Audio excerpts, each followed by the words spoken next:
right. Well, welcome everyone tonight to this meeting of the Committee of the Whole. We have a few items on the agenda. Going to get an update from the elementary math and reading coaching. We're going to have a brief, budget update.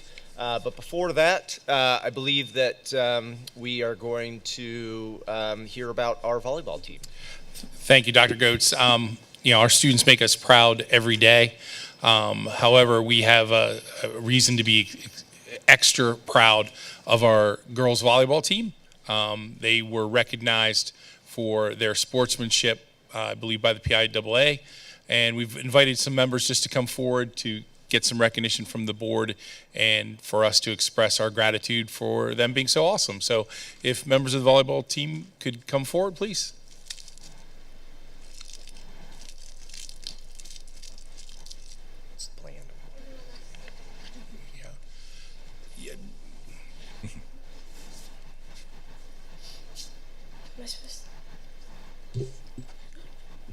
If you just want to introduce yourselves and talk very briefly about your season and why you think you won the recognition that you did.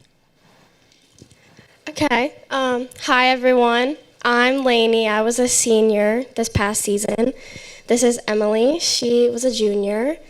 Coach Hannah and Coach Jackie, the varsity and JV coaches for this past season.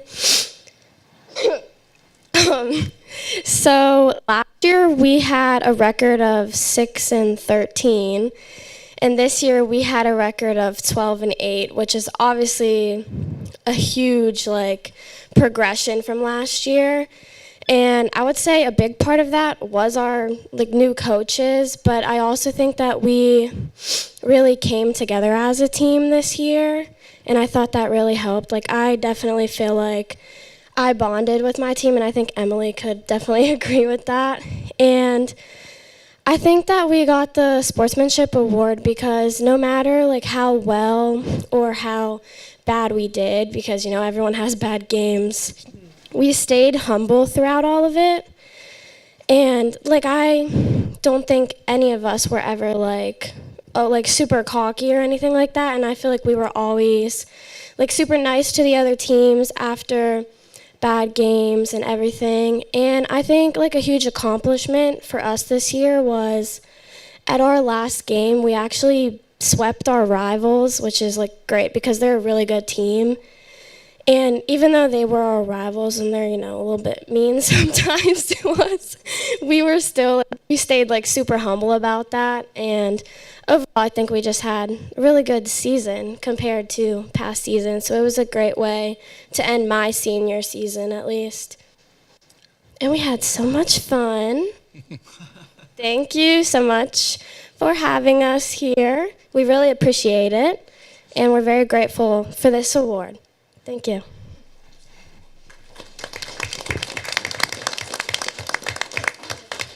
So we just, on behalf of the board and myself and all Greyhounds everywhere, we just want to say, congratulations on a great season. Thank you for representing the district and our school so well. Winning those sportsmanship awards is something that I think is a true measure of the success of a team. To be both successful and to be, as Mr. Peters would say, classy, is a great thing. So thank you very much for coming tonight. We're very grateful for your efforts this year. And I was at the Big Spring game, and I wanted to say, wow, you guys played great. And the fact that they went on and won a game in the playoffs shows just how far you guys came. So great job. Congratulations on a great season. Thanks for coming.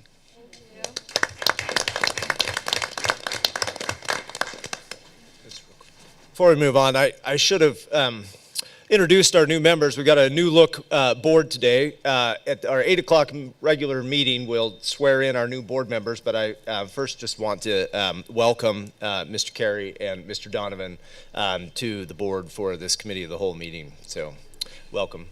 And we'll hear more from them in an hour. Thank you, Dr. Goetz. At this time, we'd like Marcia and Kathy to come up.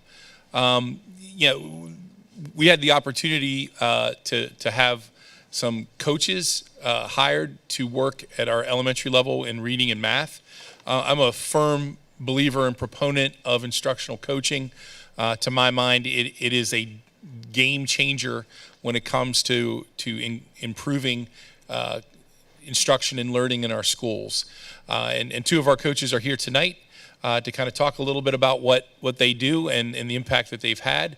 And they've brought some props with them, so I feel like this might be audience participation at some point. So without further ado, I'd like to turn it over to Marcia and Kathy. All right, I think I'm going to go first since my slideshow's up there. My name is Marcia Schmoose. I am the math instructional coach for the kindergarten to fifth grade buildings.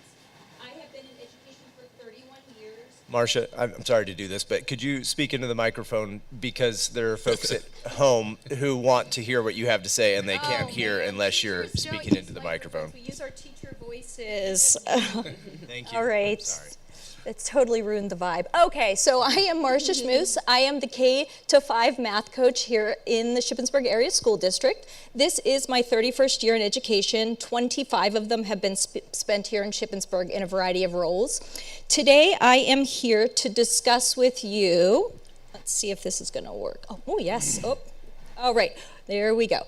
4 things: my role, my responsibilities, some of the results that I have seen, as well as some testimonials. So there we go. I do encourage participation. The worst thing for any elementary teacher is for a silent audience. It means students are not engaged, they're not interested in what you're saying. So I have laid some noisemakers along the table here. If at any time you have a question, a comment, you would like to celebrate, you connect with something, please feel free to ring your bell or ding your meditation bell over there, and I will be happy to acknowledge you. So I'm going to begin here with my role. What do I do as a math coach? So my job is multifaceted. I support principals in creating school-wide math communities, support teachers, both new and veteran, in building their knowledge of content and evidence-based high-yield teaching practices through professional development, followed by co-teaching, mentoring, and modeling. I support all stakeholders in collecting and using data to make instructional decisions. I encourage parental involvement in their child's education. I support students who are at significant risk for future math difficulties by offering small group interventions. And I support teachers in meeting the needs of our changing district, which includes larger class sizes, English language learners, and also our transients due to housing instability. My priority goal, though, is to strengthen Tier 1 instruction, which is basically the daily core instruction occurring in our classrooms.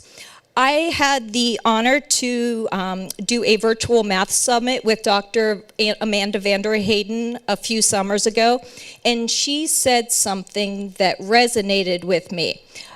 It's unconscionable. It's educational malpractice. Every child does not have to go to college, but every child should have the opportunity to do what they want to do in life and not have their lack of math proficiency be the barrier that keeps them from attaining their goals. So my main responsibility is to remove all of those barriers in Tier 1. That means I'm supporting the people, the resources that they're using, and the delivery of those resources. Could you define Tier 1? Yes. Tier 1 is what's happening in our classrooms every day. It is the teacher, the curriculum they're using, and the delivery in which they're providing it. It's in all of those things that encompass the learning, the engagement, the student's well-being. So all of those things I am supporting to encourage math growth in the classroom. There's a great saying. It's, you can't Tier 2, which is intervene, your way to a healthy Tier 1. As your Tier 1 strengthens, you will have less and less students in Tier 2, so interventions will be less necessary. I want to show it as an analogy down there. You'll see some dandelions growing out of the concrete. Tier Two would come along and pick the dandelions, or they would spray them with a weed killer, whereas my job is to come and redo the concrete so those weeds can't pop through. All right, a healthy Tier 1 relies heavily on highly qualified teachers. Teacher quality, clarity, and credibility matter. In fact, they are the most important school-related factors influencing student achievement. According to a 2009 study, teachers need close to 50 hours of professional development in a given area to improve their skills and students' learning. And lastly, collective teacher efficacy. That means the belief that teachers have that they can positively impact students has an effect size that is 3 times that of classroom management. I've mentioned these effect sizes, and I want to show you an effect barometer. This is by a leading researcher named John Hattie. He looked at 132,000 studies and compiled the effects into a barometer to see where students were most heavily impacted. If you notice, may I come around and point, thank you, approach the bench. If you notice down here, well, first of all, 0.4 is what, okay, we'll just talk about it. 0.4 shows 1 year's worth of growth. That is what we call the hinge point. So we don't want to be doing anything less than 0.4 because we're basically spinning our wheels. If you notice, 1.6 is a phenomenal growth. The things that you'll find down there will be teacher credibility, teacher clarity, and collective teacher efficacy, showing that those are the most important things for student growth. My responsibilities. How do I support the staff, the administration, and the students? Being a math coach, you'll see a lot of numbers here. Last year, I taught 153 lessons, sent 30 math minutes. Those are less than 5-minute reads that are sent out on Monday to increase teachers' expertise. I worked with 57 students on intervention and progress monitoring. I ran 21 professional development sessions, facilitated 18 grade level data meetings, participated in a math collaboration in 16 PLCs, worked with 9 pre-service teachers, planned 5 Title I events, wrote 2 mini grants, wrote 1 math resource for kindergarten, and guided 6 teacher teams in creating entering math curriculum in Rubicon Atlas. My reach included 75 teachers and 1,400 students. Thank you. You may ask, what do I do in my free time? I am actually an adjunct professor also at Wilson College, teaching a graduate and undergraduate math methods course. All right, so in the next few slides, you'll see an intensive focus on early numeracy. And you may ask, why am I not working more specifically with the older grades, since those are the grades which are tested? The reason why is because the strongest predictor of children's academic achievement are their early academic skills. This was a fact that many people didn't know, but children's early math skills are a greater predictor of reading success. So if a child is good in math in kindergarten, they will be a better reader in 3rd grade, even more predictive than early reading skills. Sadly, children who begin 1st grade with low number sense knowledge are at heightened risk for low functional numeracy in 7th grade. And lastly, 22% of adults are functionally innumerate. So that's why our focus is on these early grades to prevent those later problems. Let's go back. Oh. All right, so when I looked at our kindergarten math curriculum, and I'm going to show you some data in a moment, I noticed that because we had purchased the curriculum and because our teachers were compliant and they were doing the curriculum with fidelity, our kindergarten students generally were completing workbook pages and computer lessons. When I do the research on early numeracy, I found that the only way to learn math is to do math. Elementary math in the K1 should be concrete, playful, meaningful, connected, and high quality. So at that time, I spoke with Mrs. Woodall, and we decided to trial SCHMATH, as it was named. I did not name that. That's just a little teacher pet name. We actually just called KMath. And I took evidence-based open access materials which follow the natural progressions that children travel to develop early numeracy skills. I compiled that into a year-long curriculum, both online and a hard copy for all kindergarten teachers, and then I trained them in the use of that. So I've asked for feedback, and so far it's been phenomenal. These are the things they've reported. Students are more engaged. Students can count better. That's because they are counting actual items. That right there is called counting collections, where students gather them, count, so they're learning all of those important early counting skills. They reported that students had improved number sense. Those are students working with Rec and Recs, which is something I got from the foundation last year as a grant, and also making real life connections. Those are books that have been purchases with this year's grant money. Also, I'm hoping for some noise here. In the process of writing kindergarten math, I did save the district $34,000 because we did not have to purchase the ready math materials. Sorry. Okay, so these were a lot of nice stories, and if you spend more than 20 minutes with me, you've heard me say, that's a nice story, now show me the data. So I would like to show you some of the data. There are two major assessments that we give students in the K-5. One of them is Acadians. We administer that 3 times a year. Basically, it's just a measure of early numeracy. It is an indicator of the essential skills that children need to master to have proficiency in later math. We give that beginning, middle, and end of the year. The other data, of course, as you're aware, is the PSSAs. When I looked at the kindergarten data, when I first started with this job, I was surprised. In 2021, our students were hybrid. So our kindergartners were only coming into the building approximately 2 or 3 times a week for half the year. The next year, our students were in person. So if you look from 2021 to 21-22, there's really no variance in the percentage of students who had reached benchmark. They only grew by, in the 3 measures that we measure, 2%, 1%, and 2%. So that's when I realized this is not a COVID-related problem. This was a Tier 1 problem.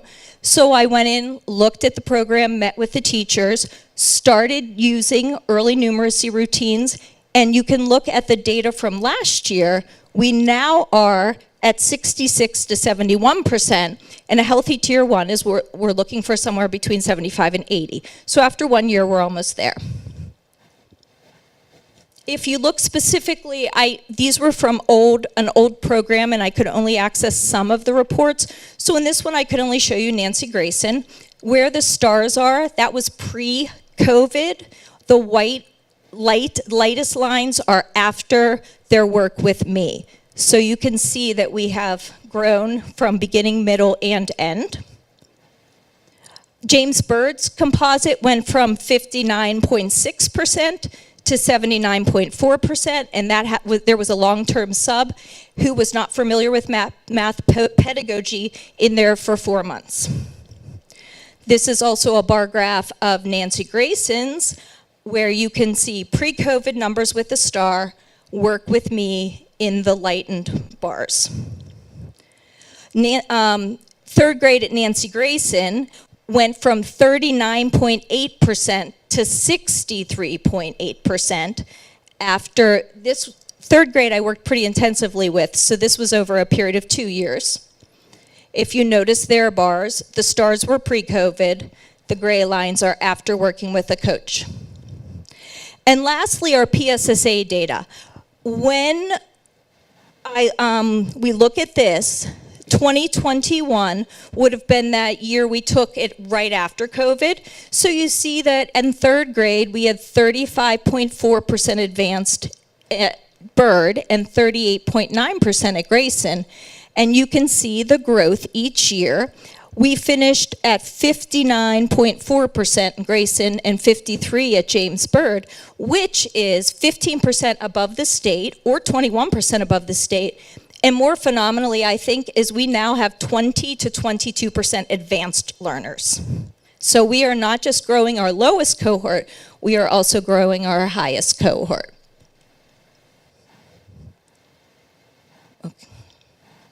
All right, so I asked, because that was all quantitative data, we should use qualitative data. So all I did about 6 weeks ago was send out an email saying, send me one way that coaching has impacted your teaching profession or your students. Because this is how our teachers are, I received many, many letters, full length, so I'm surely not going to share those with you, but I did make a copy of just 10 of them across the grade level, so you can specifically see things that they have been thankful for and have been appreciative of. It's a very hard job, and when you step in and support them both through time and resources, they do appreciate it. Sure. Maybe you could just take one and pass it down, Dr. Coates. Yes, that would be so much more efficient. And lastly, coaching is an investment in the future. This is interesting data too.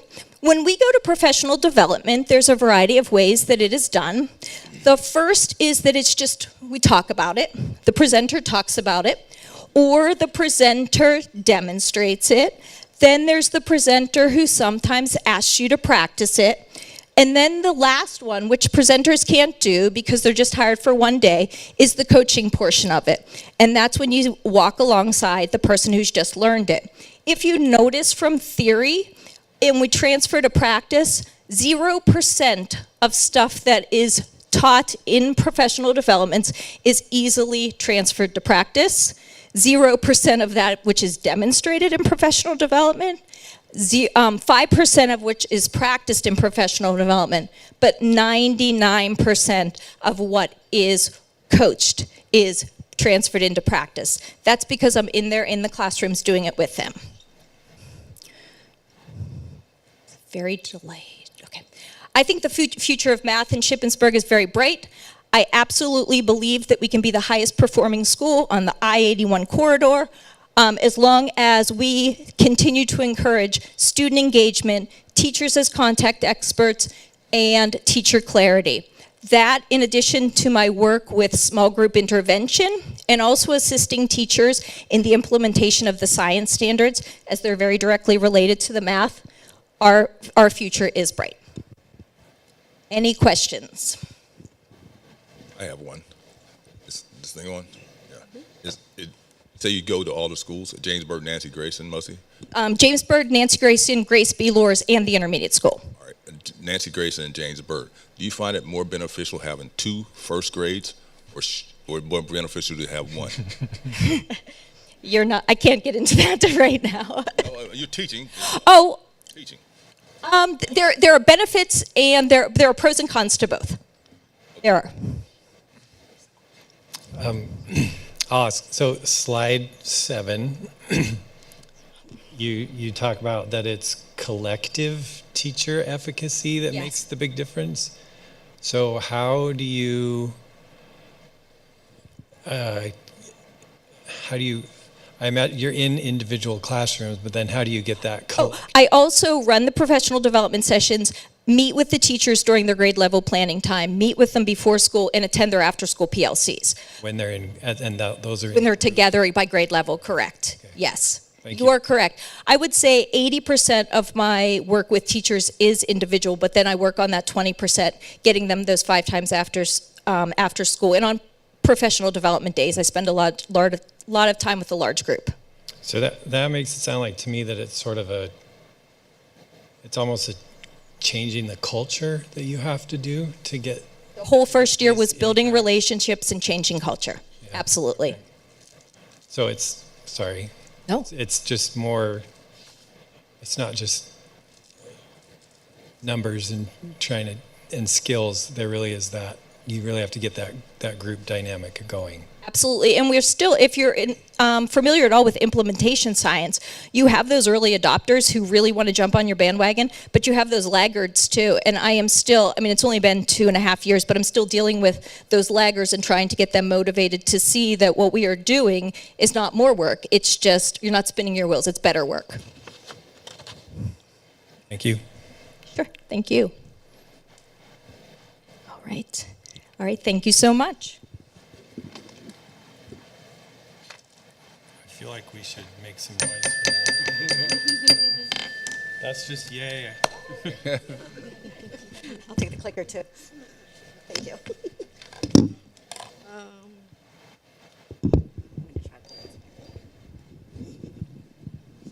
Okay. I'm going. Did you turn it off, Marcia?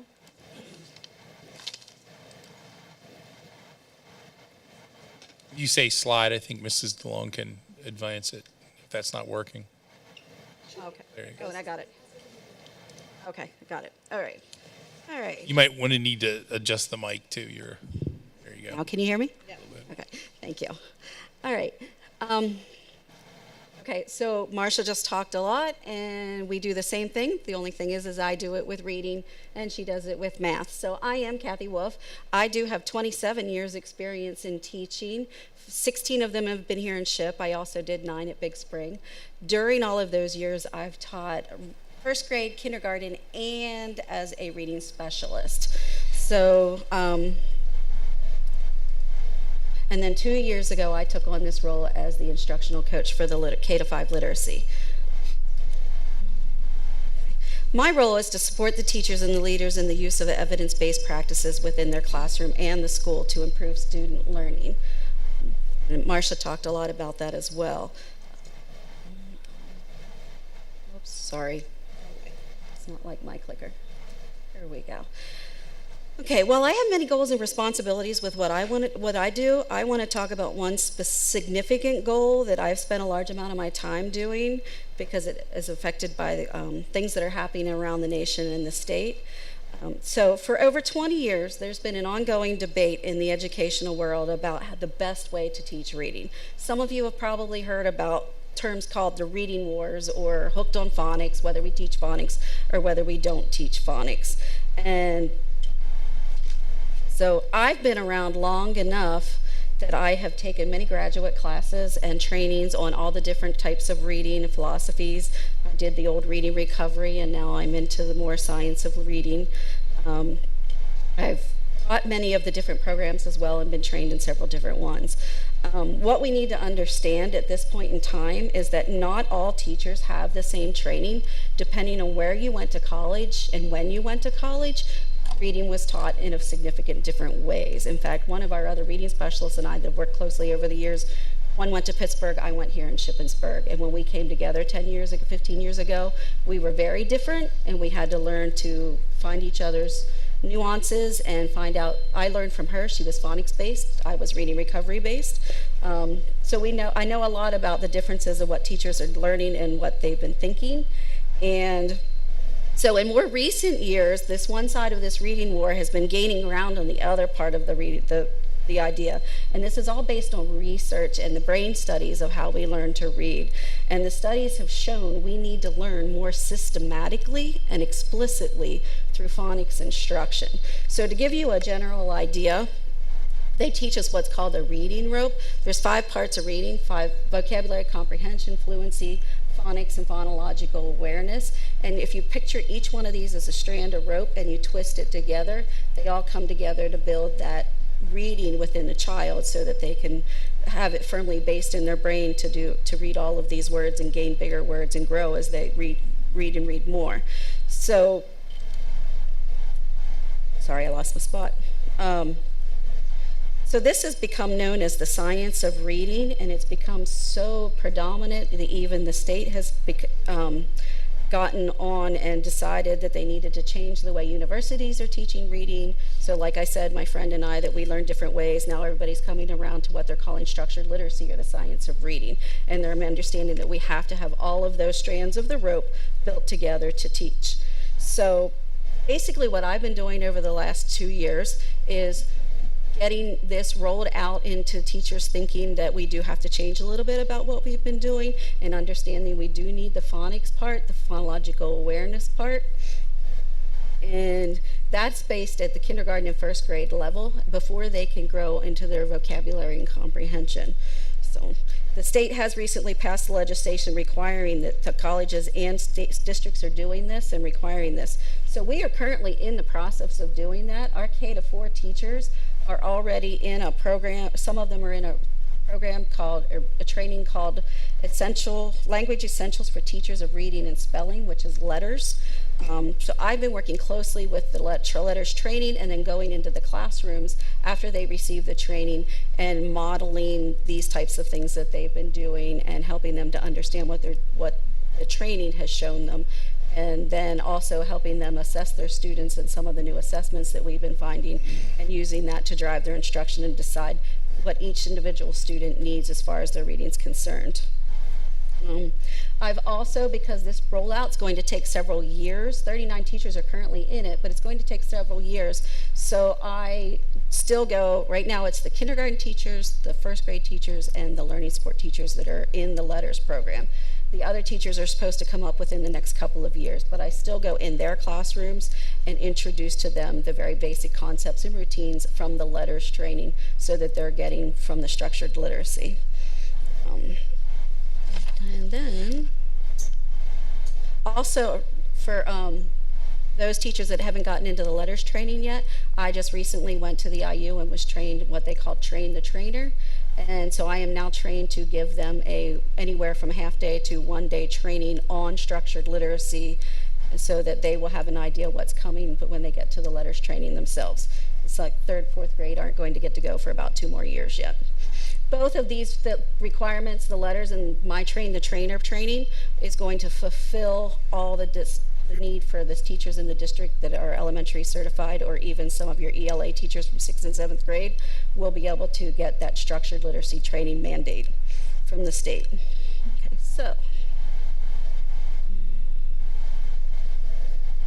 one of the other steps I've taken towards this structured literacy and the science of reading, like I said, we all are familiar with vocabulary and comprehension, and we know that the goal that when we read is to be able to understand what we read and how to apply it different things. What we found through all the studies is that we can see through our research is that while kindergarten and first grade is getting an idea of what they're supposed to be doing, when we start to watch their scores as they go up through 3rd and 4th grade, it's not sticking. It wasn't following through, and they were kind of plateauing out at about 50%.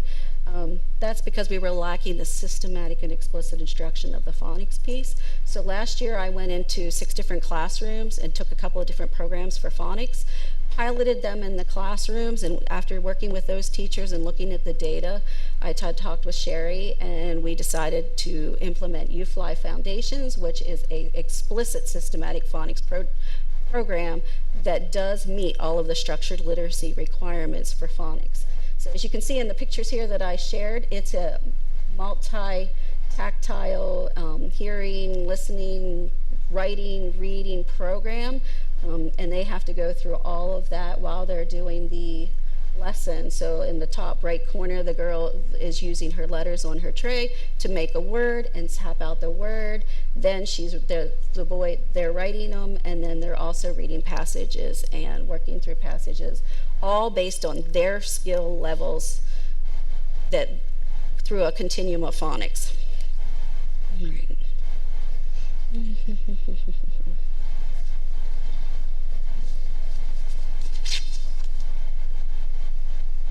All right, so of all the things I do, and Marcia said a lot of them, and I'm not going to make you sit and listen to all of them again, but, sorry. So I have facilitated over 50 professional developments, worked with 60 teachers to support different components of those programs, working with that vocabulary, that comprehension, the phonics piece. I've also worked with 60 different teachers administering assessments and determining students' needs. This year I even assessed that the 1st grade level at one of the schools felt like their students, even in second grade, were not having the phonological awareness piece, which is usually what they pick up in kindergarten. It's that part where I say to you, say Matt, and then now say it again, but change the to a where they're listening how words work rather than just reading them. So I went in and assessed the whole second grade and compiled the data for all the phonological awareness to find out whether or not even 85% of the students were meeting that goal. And they were in some areas and not in some areas, so then I helped those teachers decide what to do with that and how they could support the students that weren't making that goal. I also supported the implementation of ARC ARC, the American Reading Company curriculum that we purchased 4 years ago during COVID. So I spent the first year and a half of my position helping to implement that and teaching teachers how to use the program on the computer and assessing the students in that particular, because it's a whole different type of assessment than what we're using with the structured literacy as well. And we're still using all of it because ARC is great for that vocabulary comprehension fluency piece, and then we added the UFly for the phonics and the phonological awareness piece. I support the letters training. I'm doing a lot of gathering, organizing, preparing materials for those teachers so that they have easier way to find the things that they need. When it comes to reading with the phonics, there's tons and tons of decodables that they have to be able to say, oh, I'm teaching short A and I need a passage on short A. Where do I find that? And I've been compiling all that for them so that they can easily get that. All right. Now, there's a reason I teach reading and I don't teach math. I am not the math person. So, I'm missing a slide.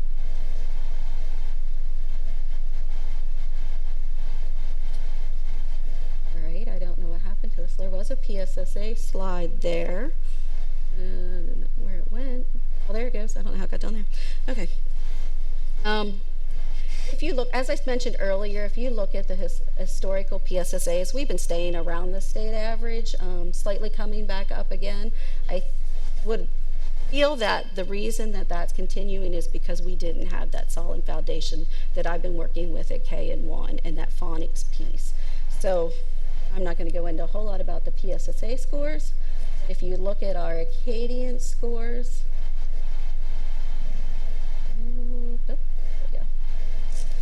you can see that in almost all of them, we have been going up by slight percentage for in the last year. There again, we're going up at that kindergarten, first grade part, because that's where I'm really focused on working on building everything from the structured literacy component. And then I think where we see down there in the 4th and 5th grade, that's going to make significant changes once those students that are getting the explicit phonics can get up to that area.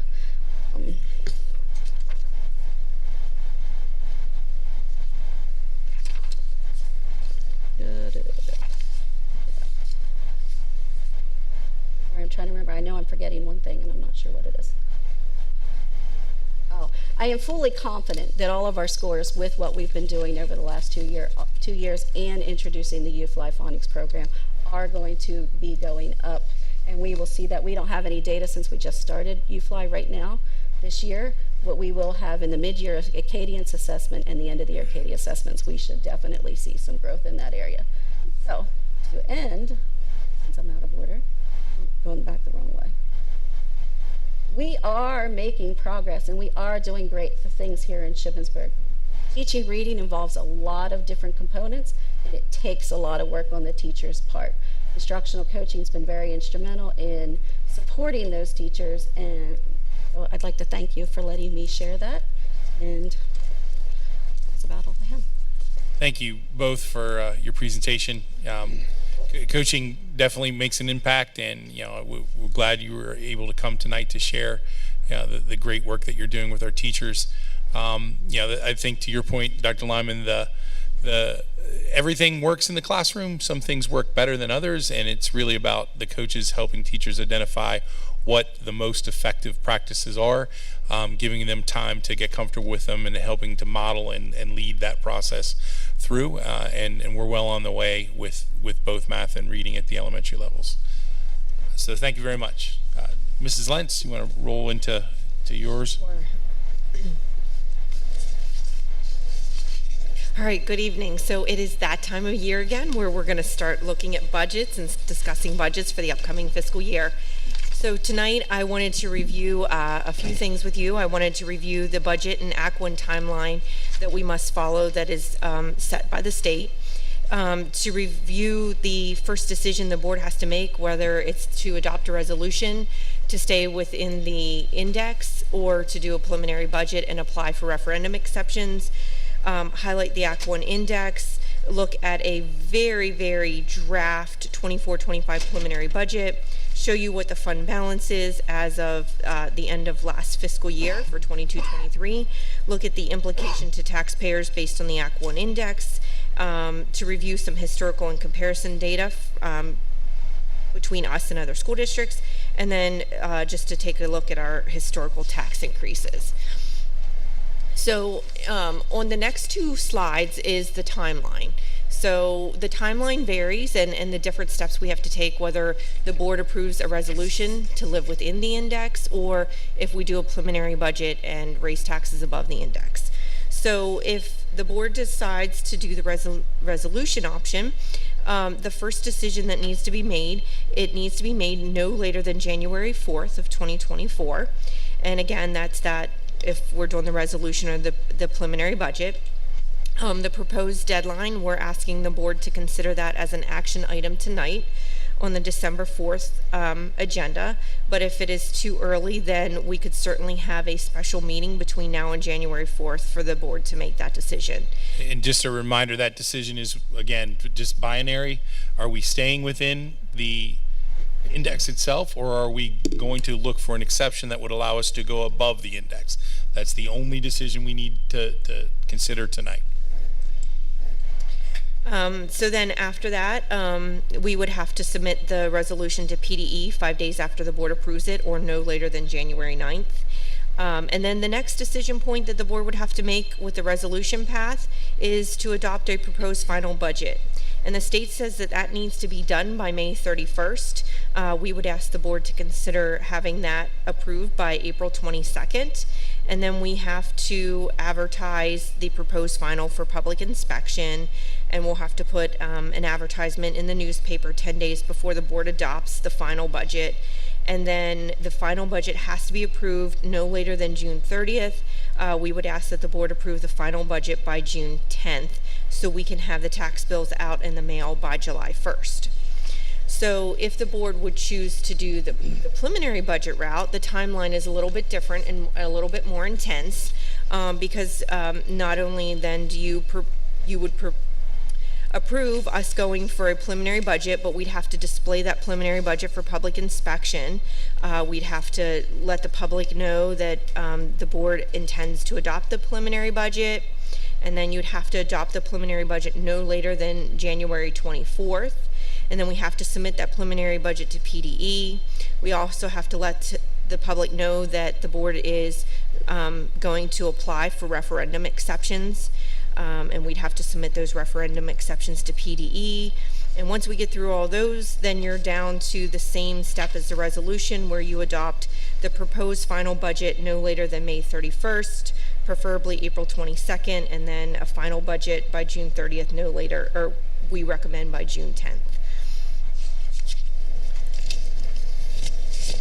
So again, just to highlight, tonight the only decision that we're asking the board to make is to either adopt the resolution where you're going to live within the index. You're not setting the millage rates tonight. You're not deciding how far you're setting the index, but you have to make that decision if you want to live within the index, or if we're going to potentially pass a preliminary budget and apply for any of our applicable referendum exceptions.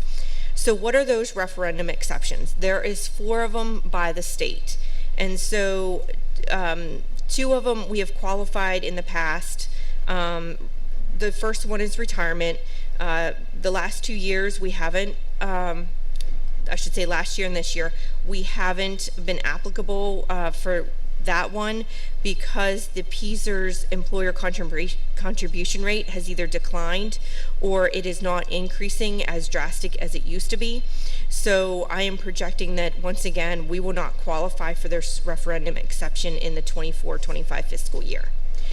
One of the other referendum exceptions that we have been able to apply for in the past has been special education expenditures. Our expenditures in special education continue to increase year over year.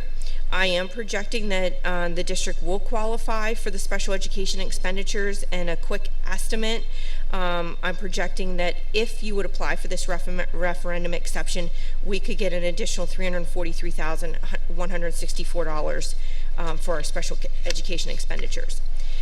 School districts also could apply for the school construction grandfather debt.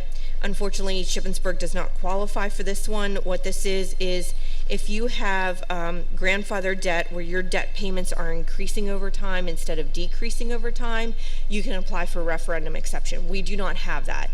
All of our debt is, our payments decrease over time. And then the last one is school construction electoral debt. I shouldn't say we don't qualify for that at this point. We have not asked for voter referendum on electoral school construction debt. However, if this would be a path the board would want to take in the future, where they would put a question on the ballot to increase taxes above the index for school construction, then we could qualify that for that in the future.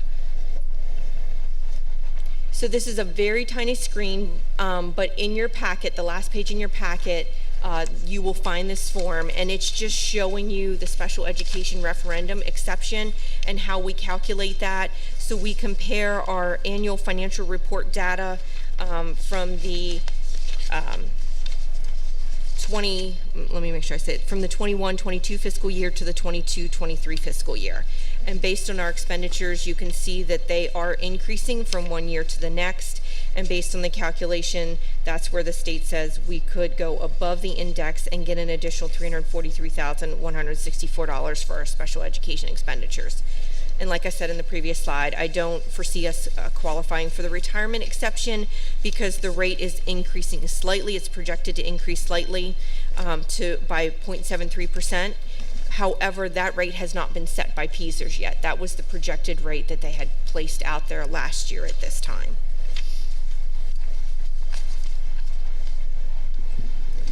Can I ask a clarifying question? Sure. Sorry. To get this is just one of the three reasons that we could go above the index, right? Correct. But that money would only be available if we choose to go above the index. Is that correct? That is money, additional taxation that we would, so going above the index, we could go above the index to get that amount. To generate That's that. it. Yes. Okay. So I just want to make sure I understand line A3. We're projecting for this present year that our expenditures for special education will be up 1.4 million over the prior year. No, so this looks at historical data, so this is in the arrears. So the first column is from the 21-22 fiscal year. It's our annual financial report data that the state uses. So the increase that you're seeing there was from the 21-22 fiscal year to the 22-23 fiscal year. Which ended in June. Correct. So you're saying that, okay, so this isn't a projection. This is like this past year, we spent 1.4 million more on special education than we did the year before. That is correct.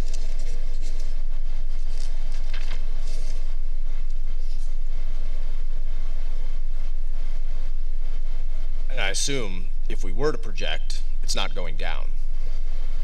I would agree.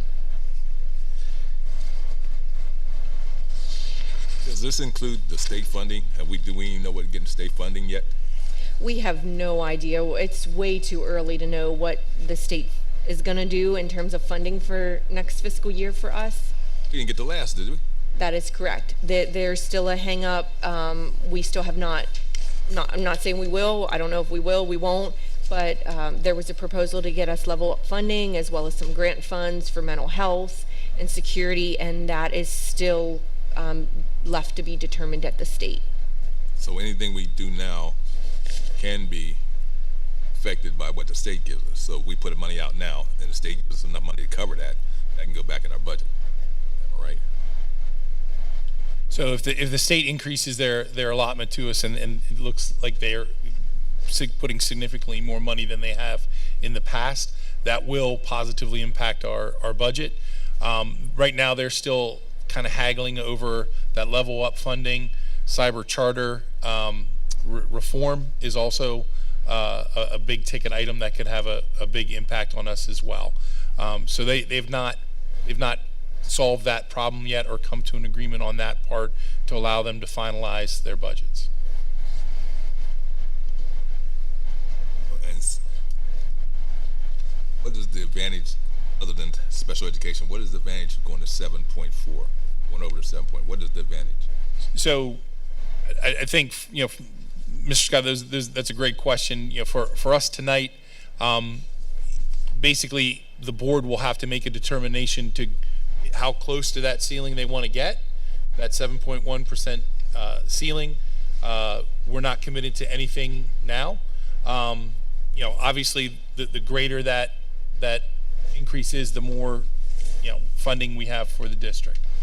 And Christy will get to some preliminary numbers, which are very preliminary at this point, because they don't take into account the state side and other things that we just don't know yet. Warehousing, we get another warehouse and that kind of, okay. Go ahead, Chris. Okay. So as I have said before, some of you have heard me say, what is the Act 1 index? So the Act 1 index is what the state uses to determine the maximum increase that school districts can levy on real estate taxes.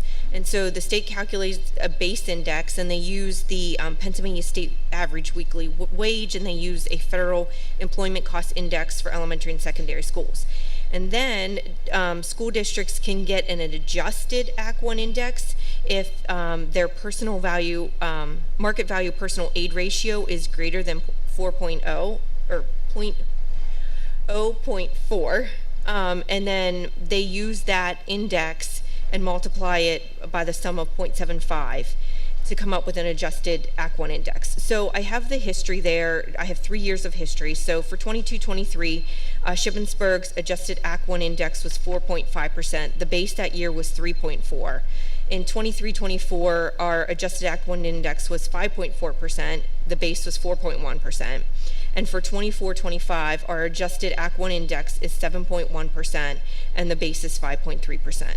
And I believe, don't hold me to this, I didn't go back and look at history, but I think that is probably the highest index we've had since the Act 1 index was implemented at the state level. So just to give you some historical perspective of where the Act 1 index has been, this chart, the top part of the chart was I found on PDE's website, and it goes back to the 14-15 school year through the 24-25 fiscal year. And so that last line is the base index. So you can see back in the 14-15 fiscal year, the base index was around 2.1%, and it stayed in the low 2% until about the 2021 fiscal year, and then it started to increase. And then just in the last few years, it started to drastically increase.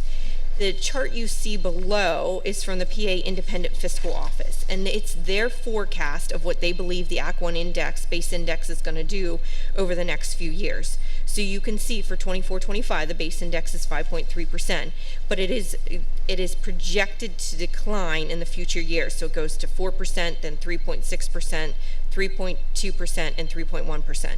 And why does this matter? Because as the base index falls, that's less money we can generate in real estate tax revenues.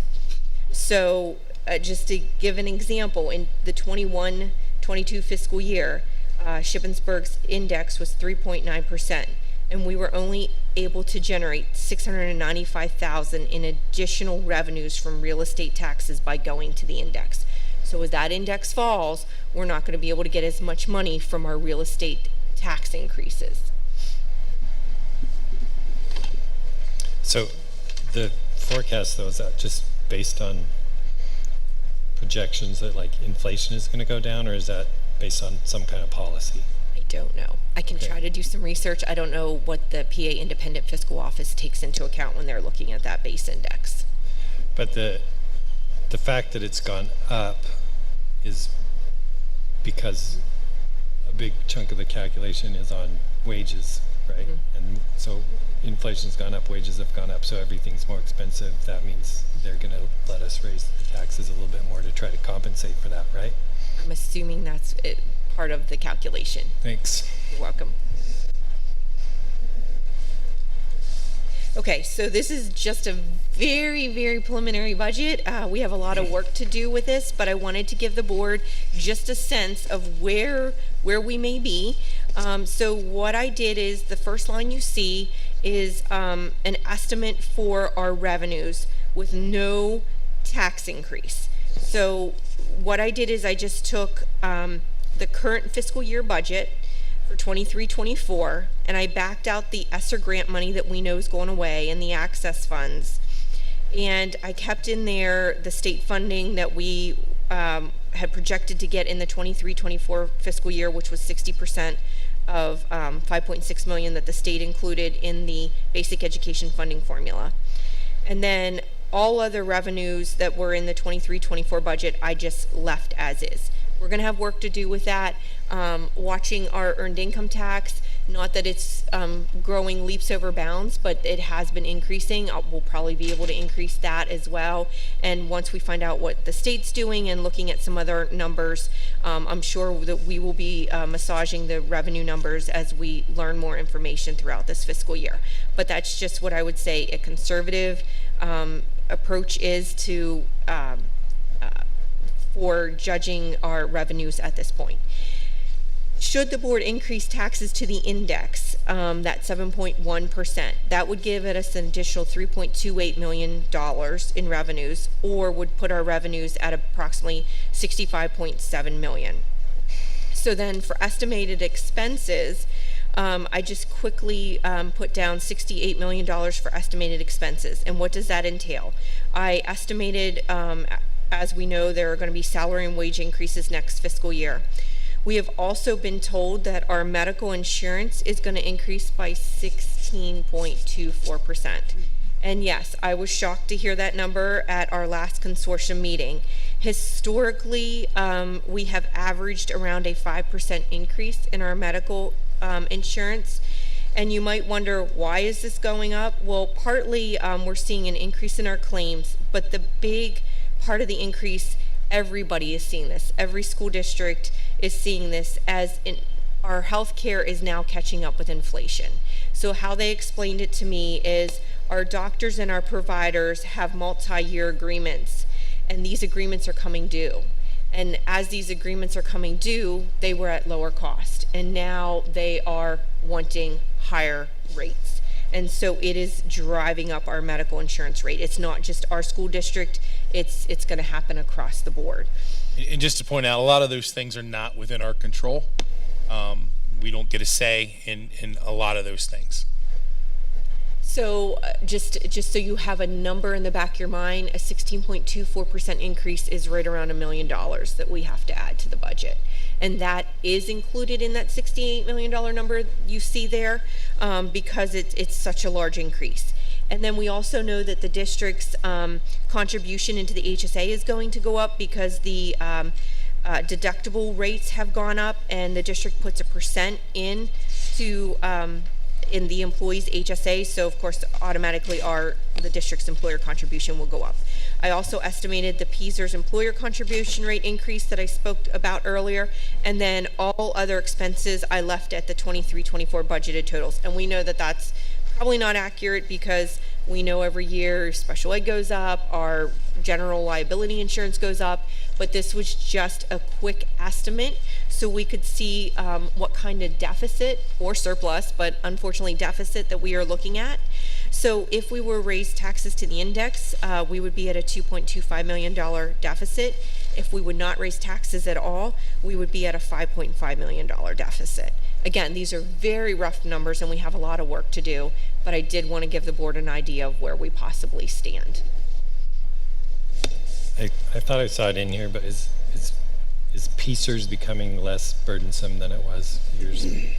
It is. The increases are smaller than what they've been, but the rate still remains high compared to what it used to be. Right. So when I started out in school business, you were at a 4%, 8% for PSERS, and now we're paying 34, 35% to PSERS.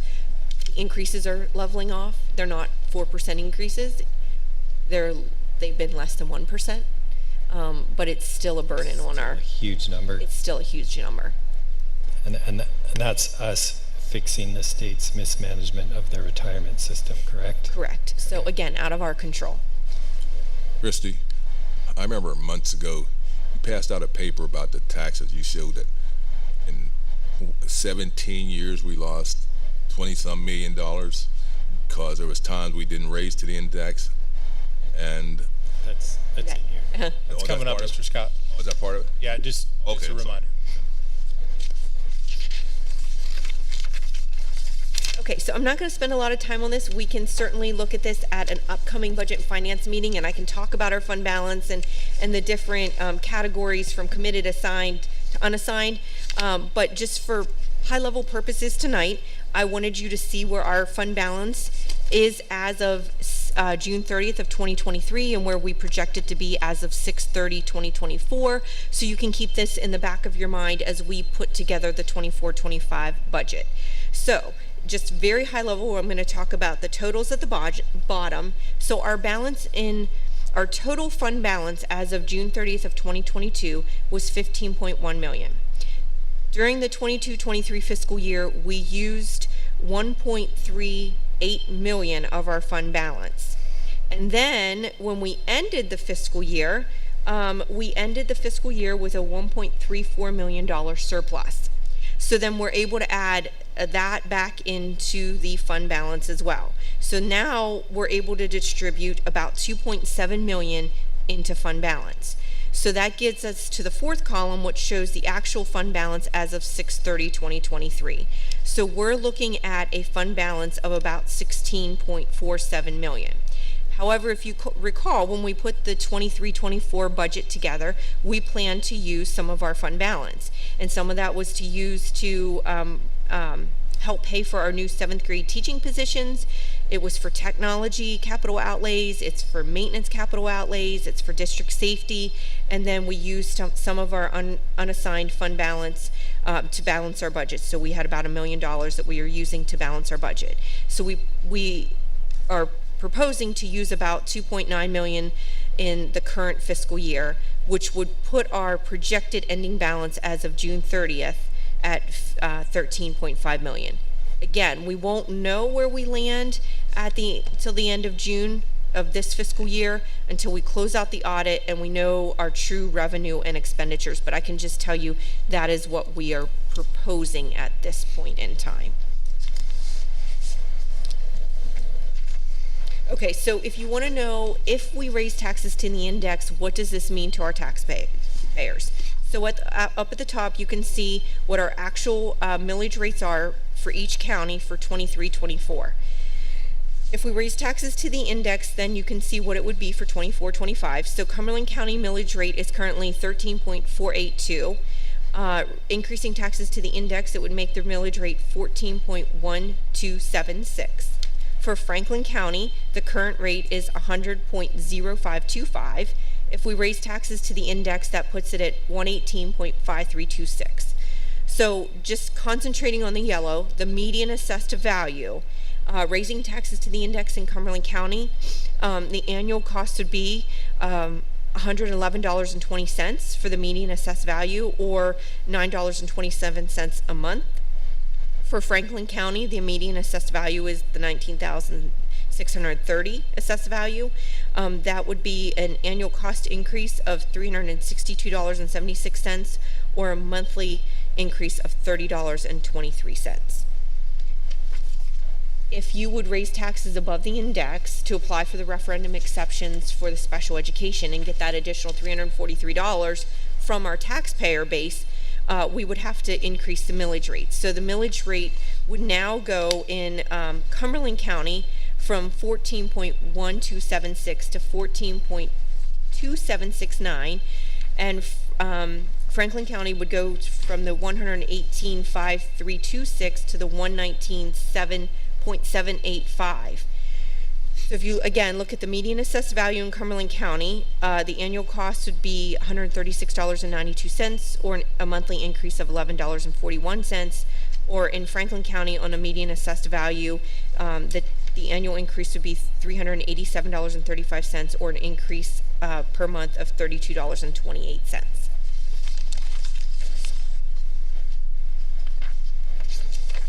So just a quick some historical and comparison data information.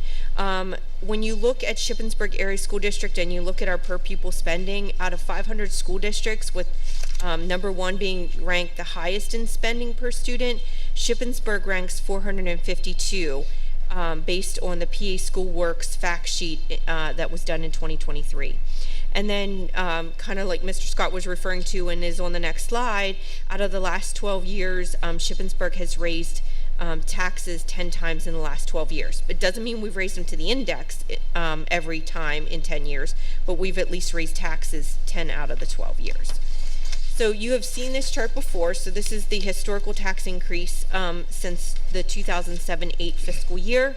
And you can see on there, I'm not going to read all of it, you can see what years we went to the index, what years we went to part of the index, and then you can see the lost revenue that we've lost by not going to the index during those years, and what that cumulative looks like over the last several years.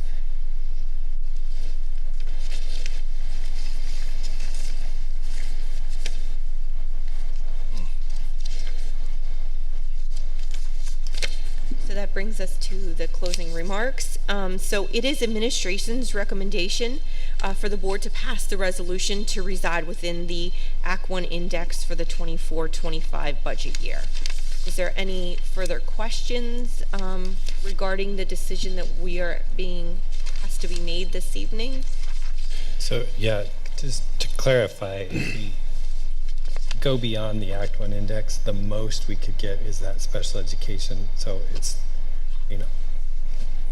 all things, it's not a ton of money in a $65 million budget. Unless you would want to put a voter question on the ballot And then you could go higher. to increase taxes for construction, then you could even go higher. Okay. And you would have to go down the preliminary budget to be able to do that, the preliminary budget route. Thanks. I have a question on the fund balance part.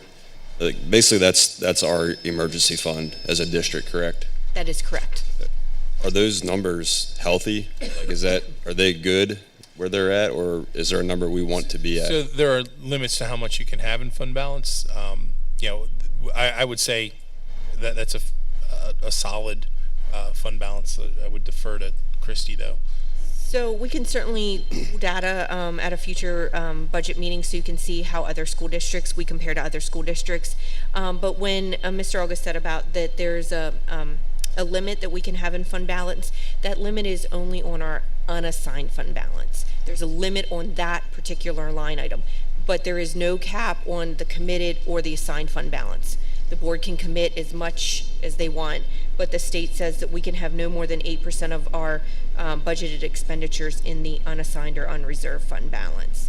But there are potential consequences for it going too low in terms of borrowing money. Because if that fund balance gets to be too small of a percentage of our overall revenue, then it can affect our credit rating. That is correct. Are we close to that at all, or we have wiggle room there? My understanding is we're in a healthy place right now. With our construction process, the idea is to, or at least the mantra is, spend your own monies last, because when you drain your fund balance and you're not fiscally solid, it affects your rating. So that has been our strategy moving forward, is to maintain a solid fund balance so that we can borrow the monies we need. So I'm sure there are lots more questions that we have about the budget. And just a reminder, so we only have one scheduled meeting for December. And so because we have to we have to make this decision about whether to stay within the Act 1 index or to go over the Act 1 index for January, we either have to make that decision tonight or we have to make it at some special meeting. I know there's more questions on this. This is an agenda item on the action agenda today, so I would suggest that if we have questions, we hold off and we have that conversation when that agenda item comes up on the normal meeting agenda. And at that time, we can also decide if we've got enough information now to make a decision on that point, or if we need to digest this and hold a special meeting later on in December.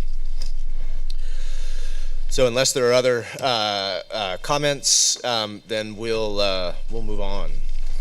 Thank you, Christy, for your presentation.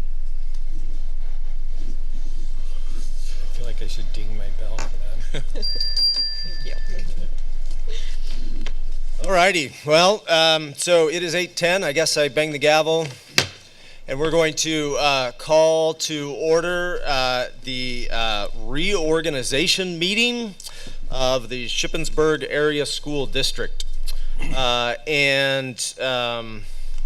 roll call, please. Okay, so being that the newly board members haven't been elected, I am not going to read their names yet. So it'll just be of the holdover members. Mr. Jim Bard. Here. Mr. Levi Kressler. Here. Dr. Michael Lyman. Here. Mr. Kurt Noggle. Here. Mr. Fred Scott. Here. Mrs. Steph Eberly. Here. Dr. Nathan Goetz. Here. Mr. Aryan Gaunkar. Here. Miss Lily Kell. Here. All right, so the purpose of this meeting is to swear in our new members and newly elected or re-elected members of the board, and to choose a board president and vice president for the coming year. But to do that, we need to have a temporary president. So I will now open the floor for nominations for a temporary president. Nominate Dr. Lyman. All right, Fred Scott nominates Dr. Lyman. Is there a second? Or I guess I should ask if there are any other nominations. It's temporary, right? It's temporary. I want to make sure. All right, well, we have a second for that nomination by Mr. Noggle. All in favor? Aye. Any opposed? Do we need a roll call for that vote? No. Okay. All right. Dr. Lyman. He like he walking a plank. He'll be for 5 minutes. It's going to help you out. Yeah, I'll help you.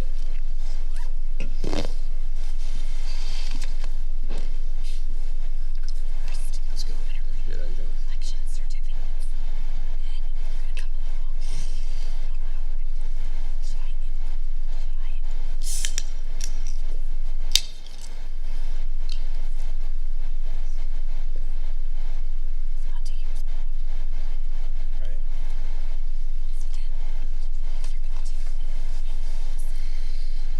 Wait a minute, you're getting sworn in too tonight, isn't he? Yeah. Just realize that. He's getting sworn in too tonight, isn't he?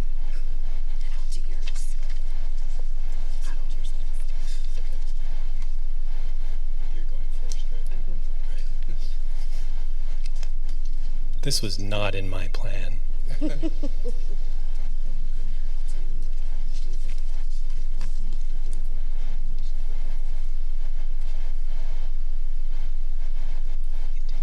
All right.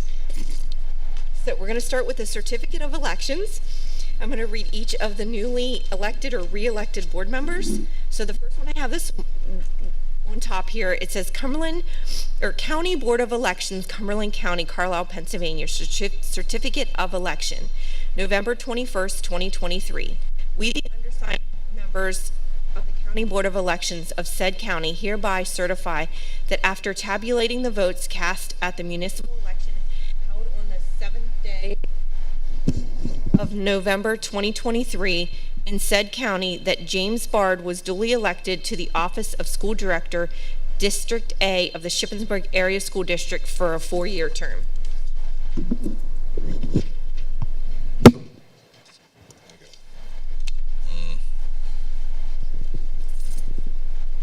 County Board of Elections, Cumberland County, Carlisle, Pennsylvania, Certificate of Election, November 21st, 2023. We, the undersigned members of the County Board of Elections of said county, hereby certify that after tabulating the votes cast at the municipal election held on the 7th day of November 2023 in said county, that Darren Donovan was duly elected to the office of School Director, District A of the Shippensburg Area School District for a 4-year term.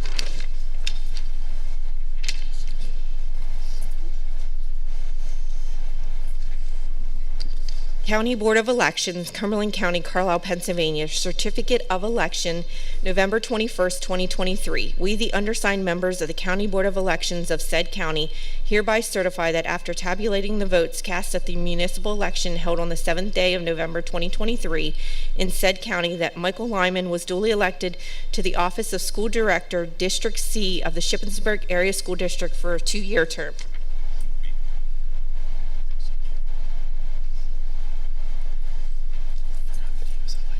County Board of Elections, Cumberland County, Carlisle, Pennsylvania, Certificate of Election, November 21st, 2023. We, the undersigned members of the County Board of Elections of said county, hereby certify that after tabulating the votes cast at the municipal election held on the 7th day of November 2023 in said county, that Fred Scott was duly elected to the office of School Director, District C of the Shippensburg Area School District for a 4-year term. That'd be the last one.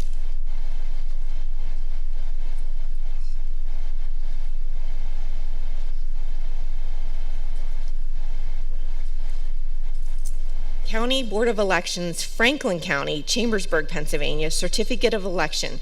We, the undersigned members of the County Board of Elections of said county, hereby certify that after tabulating the votes cast at the municipal election held on the 7th day of November 2023 in said county, it appears that Mike Carey was duly elected to the office of School Director in the Shippensburg Area School District in County aforesaid.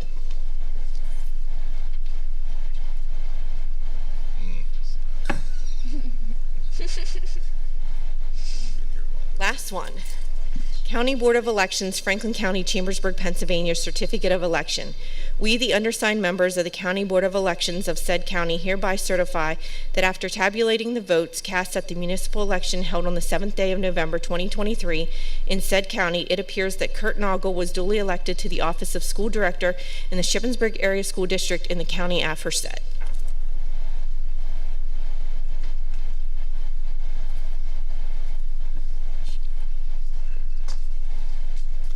Okay, it's apparently my job to administer the oath.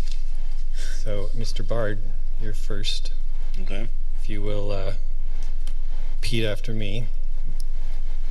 I, James Bard, I, James Bard, do solemnly swear, repeat that do please. solemnly swear Solemnly swear, that I will support, support, obey, I can't hear you, Mike. obey, Obey, and defend the Constitution understand the Constitution of the United States of the United States, and Constitution Constitution of this Commonwealth, of the Commonwealth, and that I will and I will discharge the duties discharge the duties of my office of my office with fidelity. with fidelity. Thank you.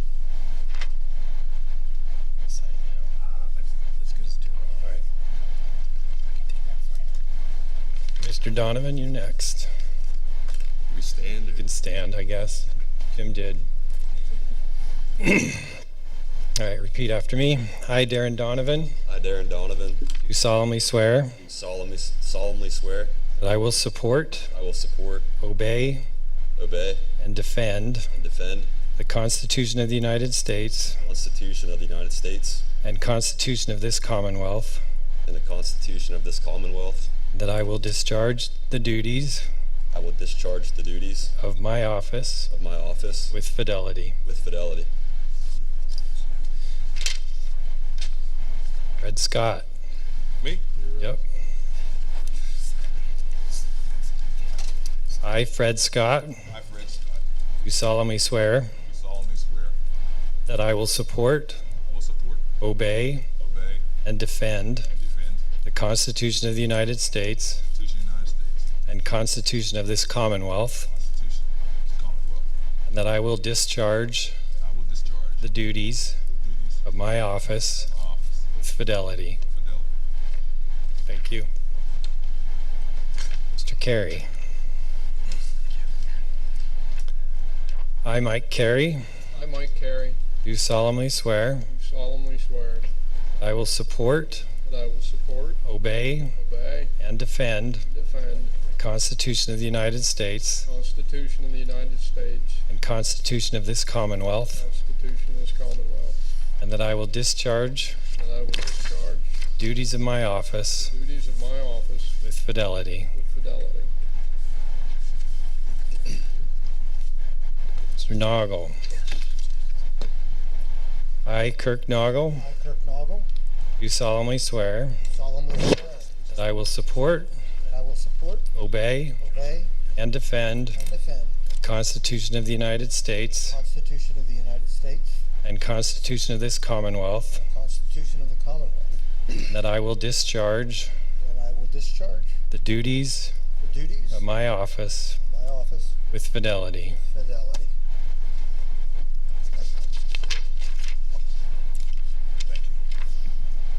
Would you please repeat after me?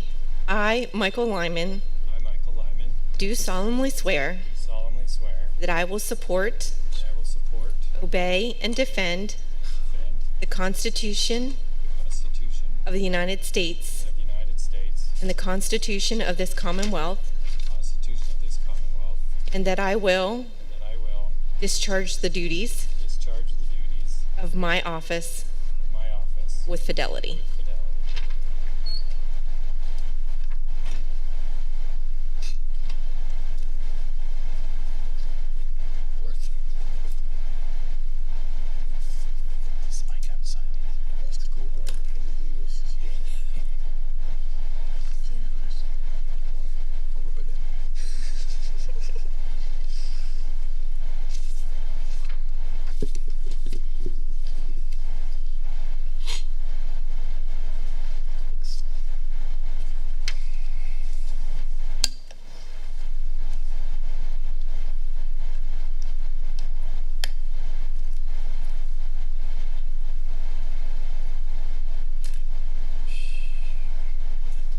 Okay.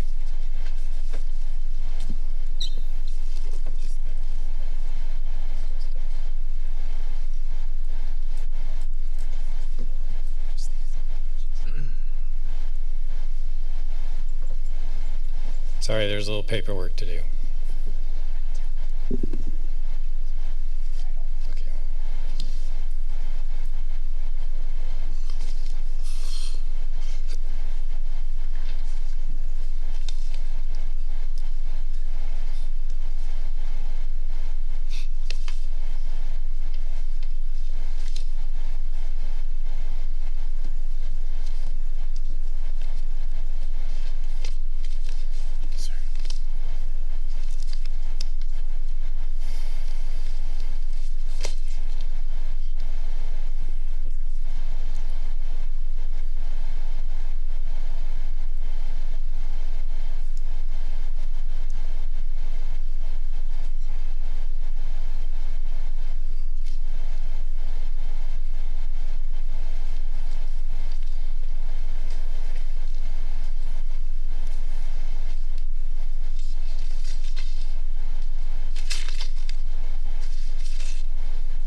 next item on the agenda is to open up nominations for, and then to elect a president.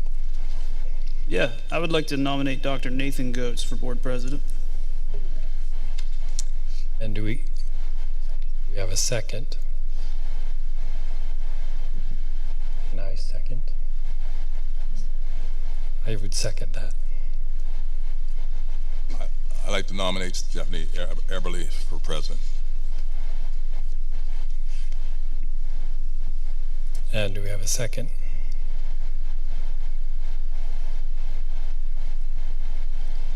Second. Second from Mr. Noggle.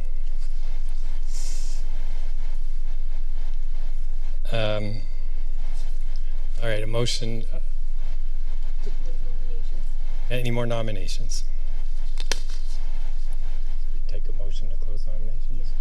All right, a motion to close nominations. Make a motion, nomination be closed. We have a second on that motion. I'll second that. All in favor of closing the nominations? Aye. Aye. All right, at this time,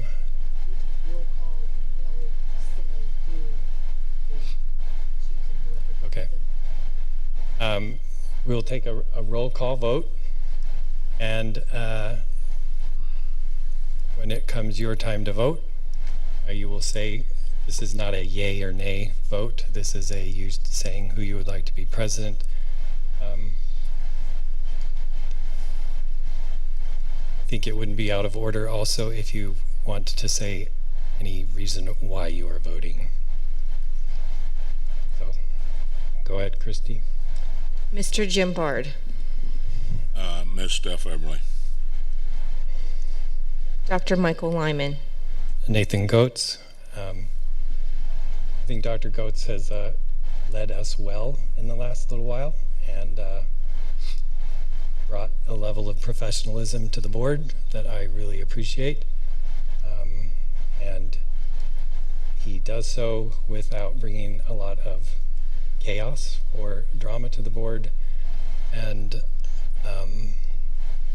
I sometimes see those attributes in the other nominee for president, and so I am voting for Dr. Goetz. Mr. Levi Kressler, Dr. Nathan Goetz. Mr. Kurt Noggle, Stephanie Eberly. Mr. Fred Scott, Stephanie Eberly. Mr. Darren Donovan, Steph Eberly. Mr. Mike Carey, Steph Eberly. Mrs. Steph Eberly, Myself. Dr. Nathan Goetz. Nathan Goetz. So 3 for Dr. Goetz and 6 for Stephanie Eberly. So Steph Eberly becomes president.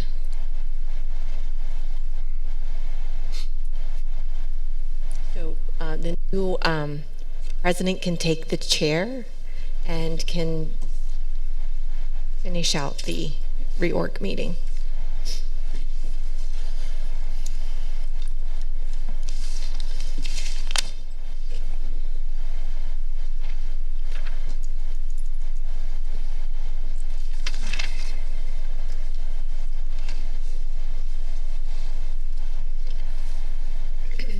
I'll now take nominations for vice president. I nominate Kirk Noggle, Mr. Kirk Noggle. Is there a second? I'll second. Second by Mr. Bard. Any other nominations?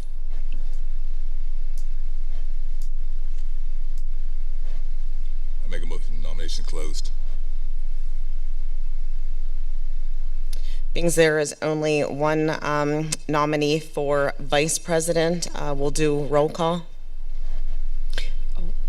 Fred did to close nominations, so can we have a second? Second to close nominations. Second. Second by Dr. Lineman. Pulling teeth. Roll call. We can just do all in favor to close nominations. All in favor to close nominations? Aye. Aye. Any opposed?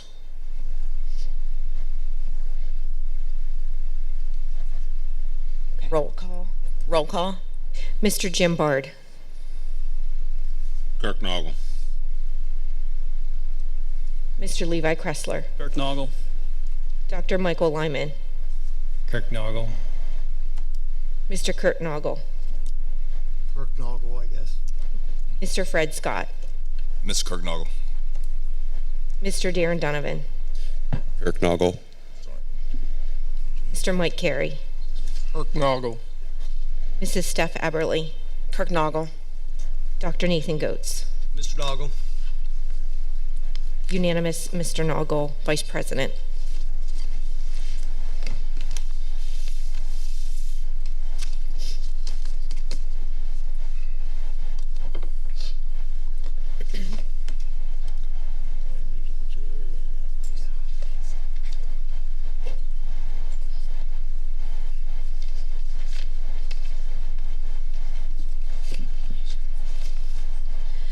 At the January meeting, board members will be appointed to standing or special committees. The following is a list of the current committees needing representation.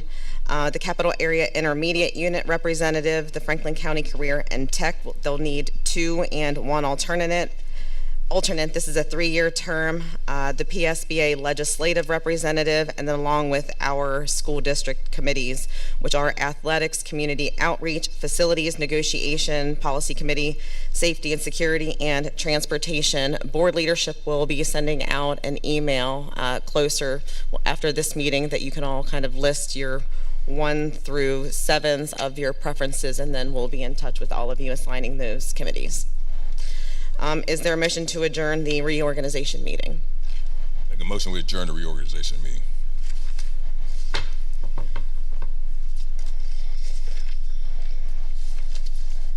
All right, calling the Planning and Action meeting to order. Roll call. Mr. Jim Bard, Here. Mr. Mike Carey, Here. Mr. Levi Kressler, Here. Mr. Darren Donovan, Here. Dr. Nathan Goetz, Here. Dr. Michael Lyman, Here. Mr. Fred Scott, Here. Mr. Kurt Noggle, Here. Miss Steph Eberly, Here. Mr. Aryan Gaonkar, Here. Miss Lily Kell. Here. Will you join me in the Pledge of Allegiance?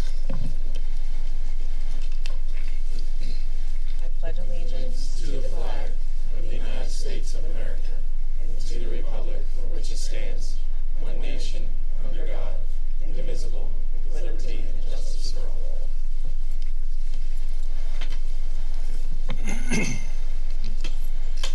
We begin our deliberations this evening. Let us once again be reminded of our duty to represent all of the children of this school community, regardless of age, sex, race, or creed, and regardless of need or ability.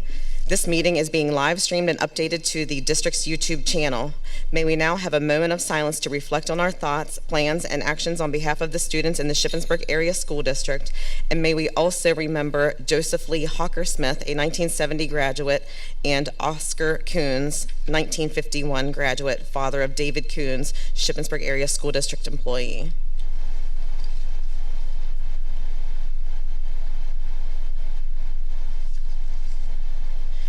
Moving on to citizens' comments regarding agenda items.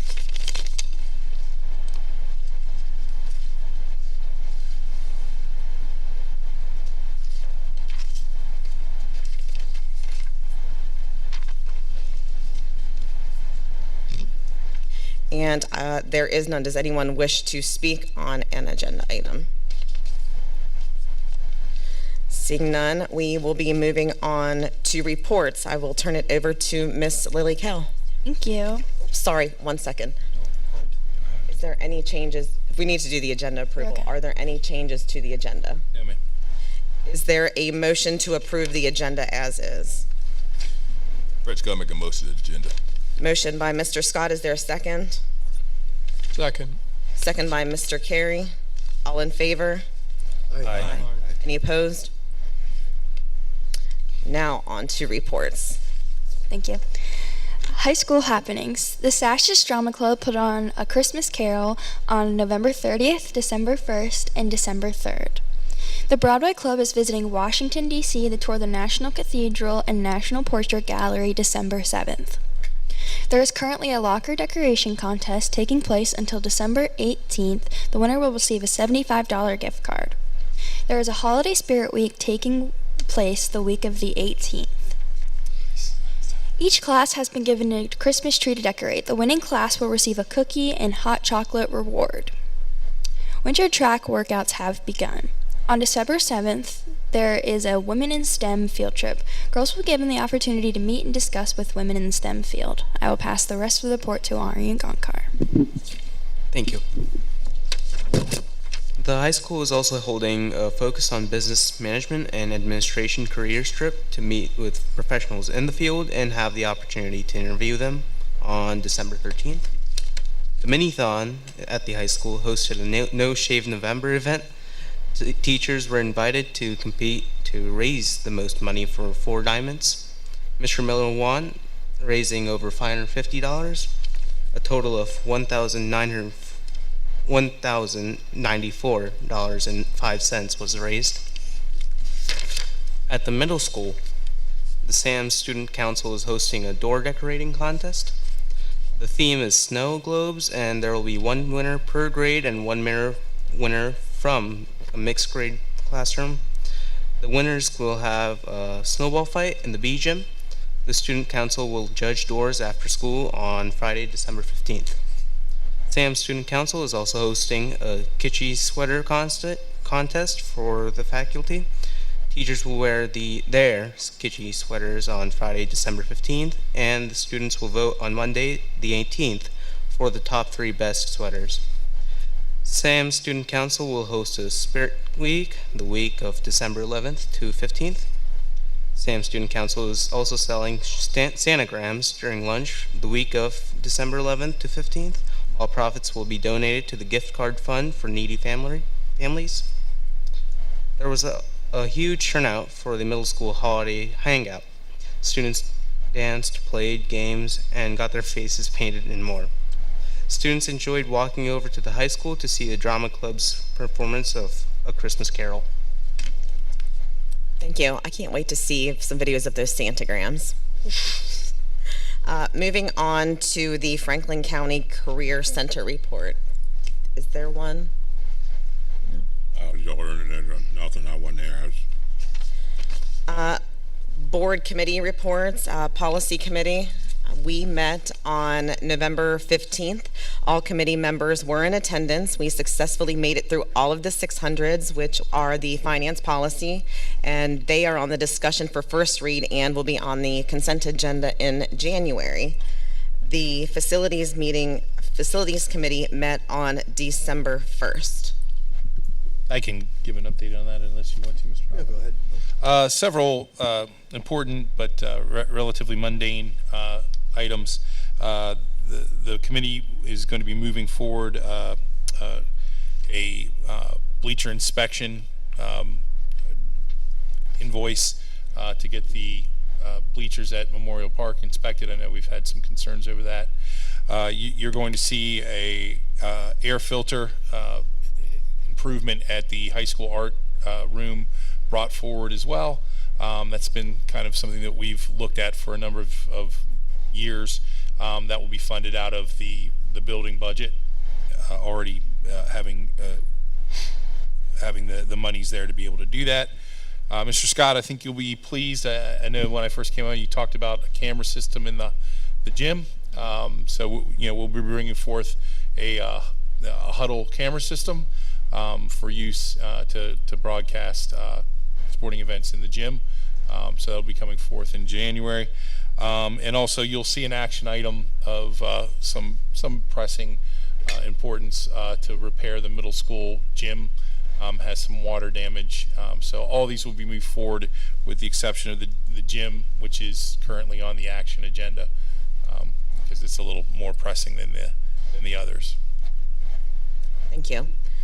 3D, the curriculum report. Dr. Donat. Good evening. I have 3 items for you this time around.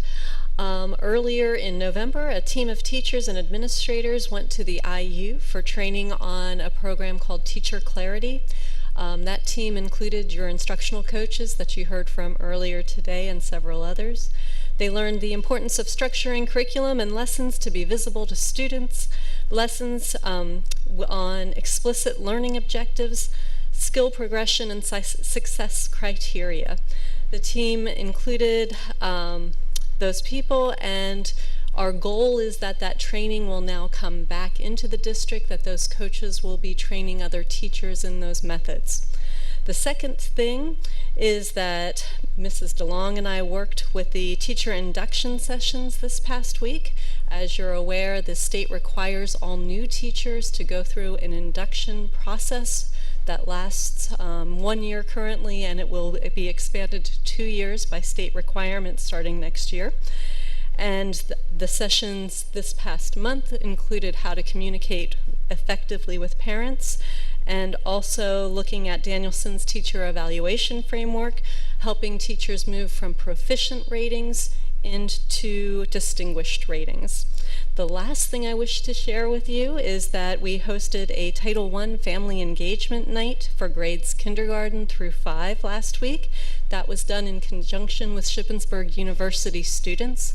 The Shippensburg students prepared many displays on different learning activities that parents can be engaged in and partner with the district on with the goal of improving family engagement with the school district. That was a great night and well attended. Students received free books, and it was a lot of game playing and a lot of conversations. That concludes my report. Do you have any questions? Thank you all for your time. Moving on to the finance report, Mrs. Lenz. I don't have anything this evening. I reported everything during the committee of the whole. All right, thank you. Moving on to the superintendent's report. Thank you, Ms. Eberly. So the new improved enrollment, based on the suggestions from Dr. Lyman, as you can see, our elementary schools, grades K through 3, we have 1,142 students. SACE, grades 4 and 5, we have a total of 550. Our secondary schools, middle school has a total of 844 students, and our high school is at 1,124 students with 24 students in various placements for a grand total of 3,684 students. On the reverse of the page, our 10-year December totals, we're at 3,684. This time last year we were at 357, and based on our end of the year data from the end of the 23 school year, we are up approximately 78 students. I'd like to move on to our donation report. I'd like to acknowledge the Greyhound Foundation for a $2,148.31 monetary donation to support the summer of 2023 Smooth Sailing Program, and also the Nori Media Group, a $150 monetary donation to support the Shippensburg area Senior High PBIS program. And one item I'd like to report out on is I was able to attend our play, A Christmas Carol, on Sunday, and I just want to give an amazing shout out to our students and staff that made that an awesome production. They really made us proud. It was a great show. That concludes my report.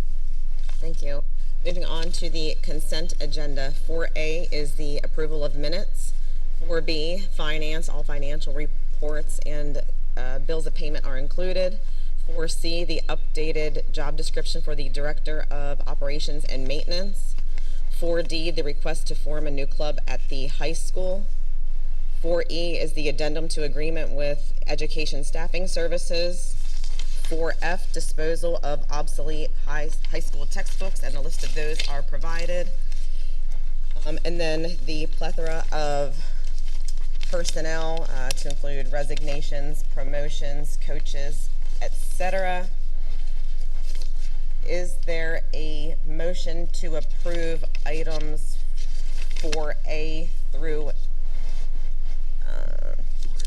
H or no? H.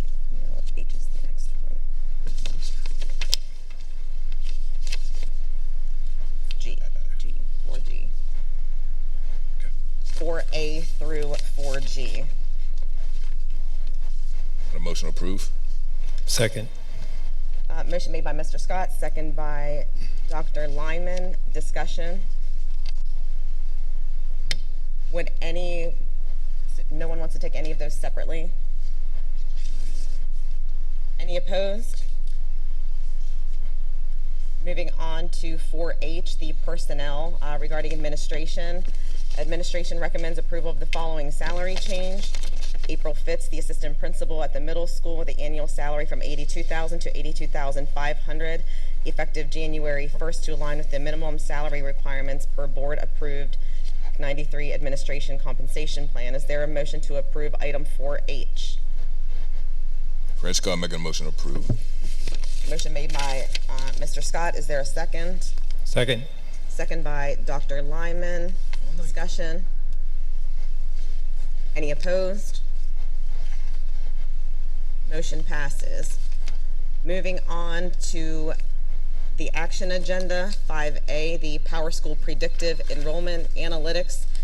Administration recommends approval of an agreement with Power School to purchase predictive enrollment analytics for the initial 6-month term of January 1st, 24 through June 20th of 24 at a cost of $5,243.69, followed by an annual term of July 1st, 24 through June 30th of 25 at an estimated cost of $10,545, which will be taken from the undesignated fund balance. Is there a motion to approve item 5A? Motion to approve. Motion made by Mr. Carey. Is there a second? Second. Second by Mr. Kressler. Discussion? Yeah, I want to say something. I'd like to maybe make a motion to table this until the following meeting in regards to the budget and finance information we received. Just want to be careful on how much money we're spending right now.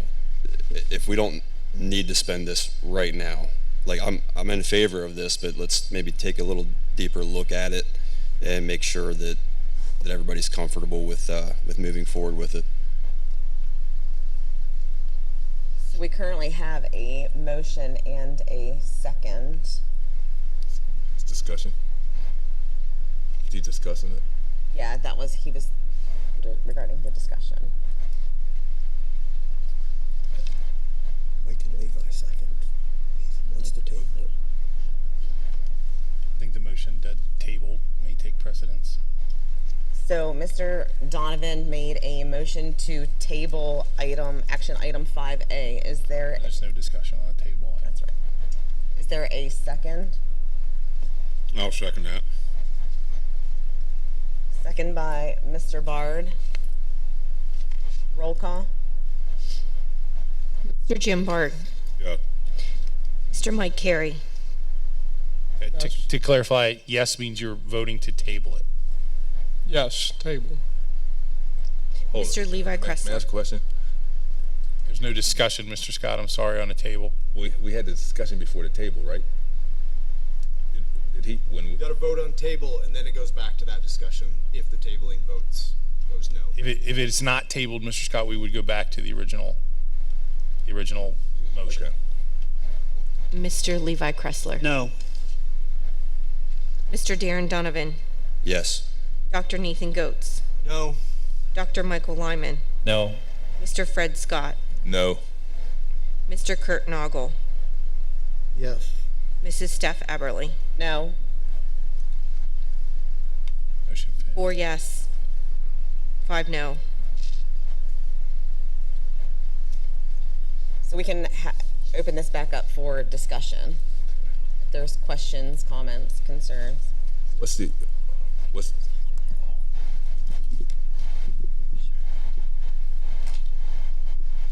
is this needed now, or I want to know? So to clarify, this is the program that gives us more frequent and as accurate as possible predictive enrollment for our district. The reason we brought it forth is we are in the process of making decisions on facilities, and so with that decision in front of the board, at least for this time, having a really great understanding of what our enrollment is currently, where it's headed, where the growth is, this gives us the best possible scenario to have that information. As a reminder, this program is used by other schools in Cumberland County. Mechanicsburg and Cumberland Valley use it because they are high growth districts. And in my talks with those superintendents, they both gave it a resounding recommendation as to its value. So to my mind, this is about our facility questions in front of us and how do we get all the information that we can have to make the best possible decisions. So pushing it down the road is not going to change anything. Either we want the program or we don't. It's the will of the board to determine that. It would mean that we don't have information as soon as we can to make plans for the buildings that we're hoping to improve in the future. It just delays getting that information. And Mrs. Lentz did share that our fund balance is healthy. And another point maybe to make is that we did have enrollment studies, and those numbers are off. So that allows us to kind of control and to look at those numbers in-house and predict our needs. I guess my question, the reason I said about table, okay, we know that the township tells you you're going to be building, they're going to build 300 houses. How do you know who's buying them houses?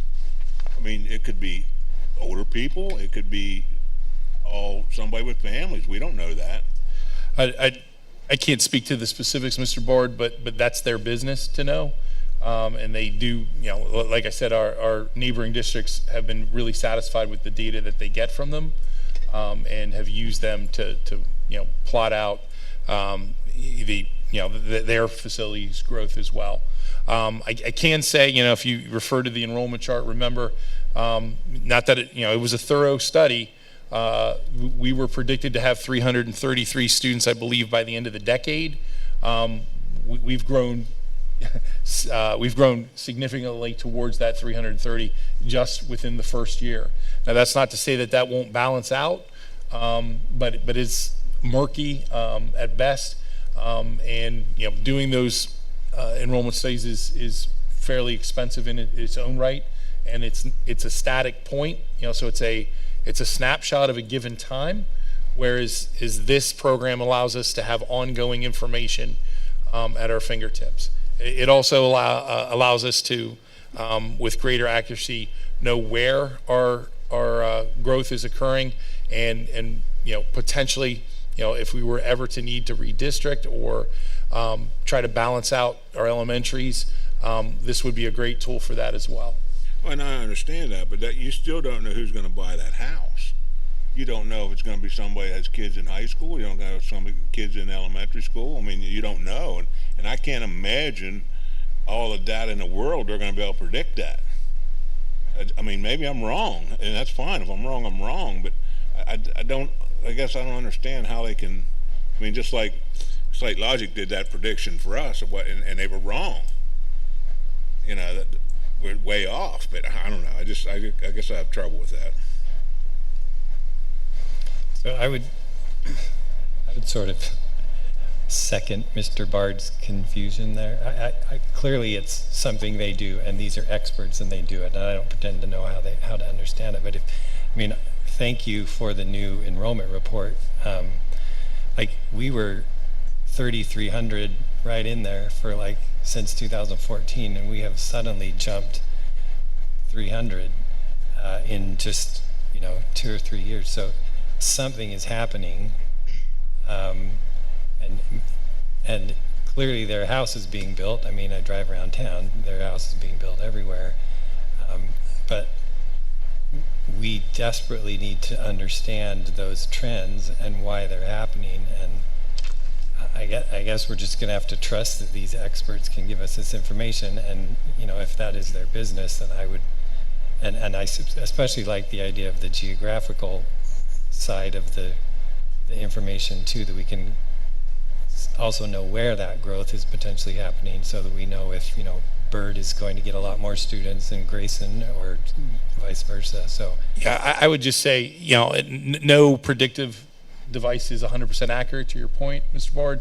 But this gives us to be an opportunity to be more proactive than we normally would be. We would be making some decisions, based on the enrollment study that EI did for us, last year. So this gives us an opportunity to have the most current data and data trends in front of us, at least for the next year and a half. For me, it was I was back and forth, off and on, but with the discussion about the elementary classrooms, the high school classrooms. No one seems to know. The only one determined that is, how many kids we're going to have within the school district, and time is running out on making these decisions. Because inflation goes up, our money goes up the window. So that's why I sort of changed my mind. I'd rather pay $10,000 now than $550,000 later. Any further discussion? So I can't speak to how they make their predictions, but I imagine that one way might be to say, hey, we can look at all of the neighborhoods built in Franklin and Cumberland County over the past 5 or 10 years, and we know, when people move into those homes, how many kids they have that enter public school. And from that, you can make a prediction, sort of based on what the cost of those houses were, and then you can look to see, okay, so this area has been zoned and ground's been broken on a neighborhood here, and these houses are expected to sell for this amount of money, and based on our data, we can see that when houses, if you've got 50 houses that are selling at this particular, figure, then that means, about this many students will be coming in. So you make predictions based on that, based on, sort of recent trends.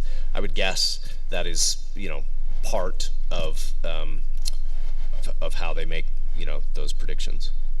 Well, it's just a prediction. I mean, it's sure. You don't know. I mean, you could have, if you build 400 houses, you could have 400 kids, in them houses. You don't know that. I mean, you also could have 100 kids in them houses. I mean, it could be older people, and they could be raising a grandchild and coming to the school. You don't know. But you also got cyber school coming to the area. There's a lot of, I don't know. I'd say my biggest holdup with it is that we utilized this with Site Logic, and I feel like we did not. That amounted to nothing. I don't know how much that cost us. And like I said, this sounds good. It sounds like a very useful tool for us to use. But I just want to make sure that we're going to utilize it. It's $10,000 of taxpayer money. So I know that's not going to be 100% accurate results, but if it gives us some guidance, I'm okay with it. Just make sure we're actually utilizing it to the full effect. Any further discussion? So a motion to approve was initially first made by Mr. Carey and seconded by Mr. Kressler. I'd like to do a roll call vote on this one. Mr. Mike Carey. Approve. Mr. Levi Kressler. Yes. Mr. Darren Donovan. Yes. Dr. Nathan Goetz. Yes. Dr. Michael Lyman. yes. Mr. Fred Scott. Yes. Mr. Jim Bard. No. Mr. Kurt Noggle. Yes. Mrs. Steph Aberly. Yes. Motion carried, 8 yes, 1 no. Moving on to 5B, Lisa Bolt, agriculture teacher and FFA advisor, is seeking approval to apply for and accept funds for Grants for Growing, which is a grant program for middle and high school FFA chapters that are developing and improving project-based or experimental learning opportunities for students. FFA chapters may apply for up to $5,000 through the G4G program sponsored by Tractor Supply. Mrs. Bolts has applied for $4,942, and if awarded, the funds will be used to purchase 3 mannequins, a Lifeform canine, Lifeform feline, and Kaz Pep, the CPR dog, for students to use in their veterinary science and technology course. Is there a motion to approve item 5B? So moved. Second. Motion by Dr. Lyman, second by Mr. Scott. Discussion. Any opposed? Motion passes. Moving on to 5C, the Nancy Grayson Playground Equipment Final Report. On February 27th, 2023, the Board of School Directors approved the purchase and installation of new playground equipment at the Nancy Grayson Elementary School. At that time, a list of potential donations were approved and approval was granted to pay for any unfunded balance with Shippensburg School District fund balance. Below is the final list of the donations as well as the amount that will need covered with the Shippensburg fund balance. The total cost of the project was $69,073, which leaves the school district's cost of $13,701. Administration recommends approval of the changes to the original donation list, approval of the donation from the Greyhound Foundation, and approval to use Shippensburg Area School District fund balance to pay for the remainder of the project. Is there a motion to approve item 5C? So moved. Motion made by Dr. Lyman. Is there a second? Second. Second by Mr. Kressler. Discussion. Just thank you to all the donors. That's probably a bunch of parents in PTOs and so on and so forth that put a lot of effort into getting that amount of money together. Saved the district some money, so thank you. And JLG. Any opposed? Motion passes. 5D, the substitute custodial services. Before you go, I was asked to gather a little bit of information from Chad in regard to this so that the board would be a little bit more informed. So Chad did the math on basing our square footage on the national standards according to the Association of School Business Officials. Currently, just to kind of frame the problem, by those standards, we are 7 custodians below what they recommend. So meaning if we're fully staffed, we're 7 below what we should have. In asking how frequently we would be using these, Chad indicated that the most we would need outside help for would be to cover multiple day shift call-ins, maybe 2 separate times for about a total of 5 days. So there would be 2 instances that would be prolonged, that we had someone call off or be sick. And then he also cites the necessity that we would need some help 2 or 3 days that week, but not entirely a week. I could see us using it 5 times a year. So 2 instances where he would have felt we would have needed help, where we were vastly undermanned.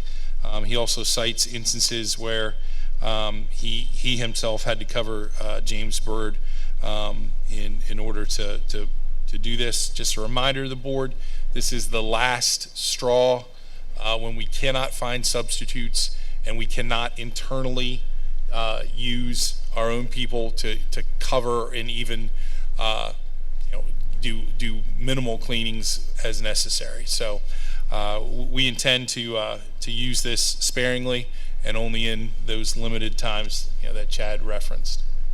Can you, I guess my thing, this company's up in Anvil up there.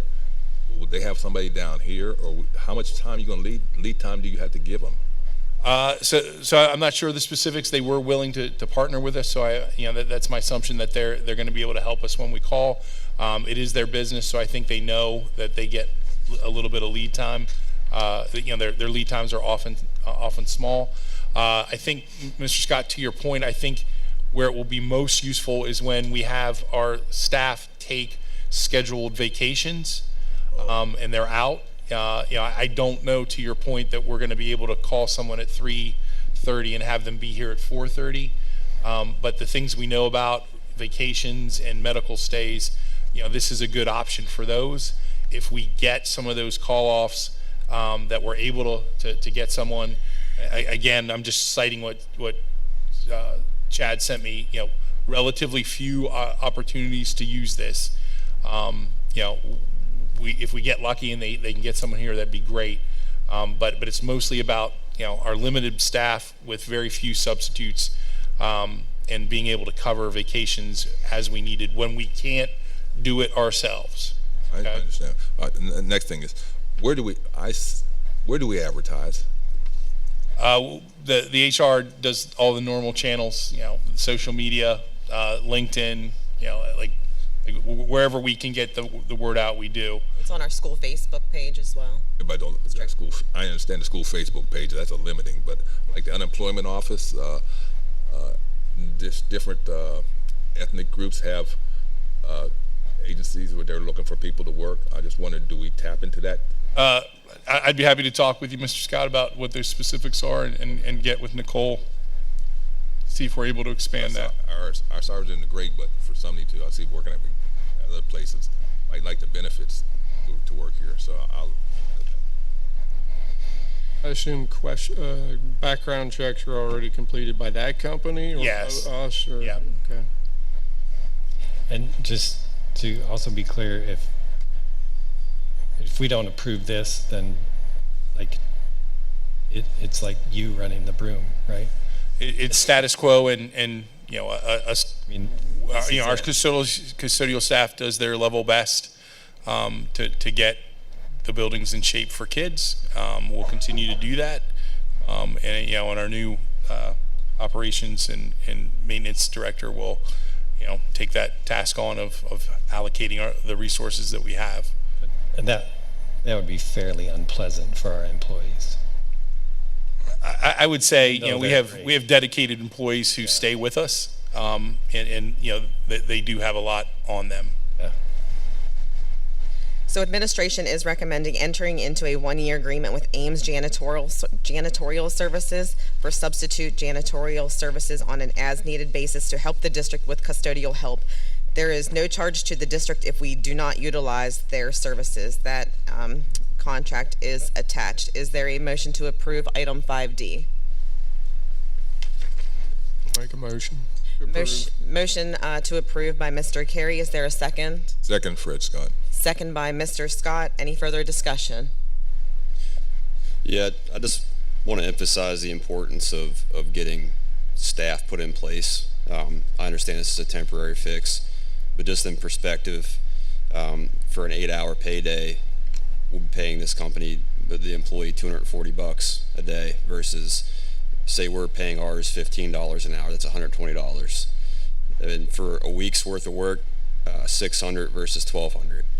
So I mean, it's wasted money, but it's going to be necessary. It's a Band-Aid solution, but we really need to figure out staffing issues in the long term. If approved, I can assure you we will keep an eye on that number, and not let it get out of control.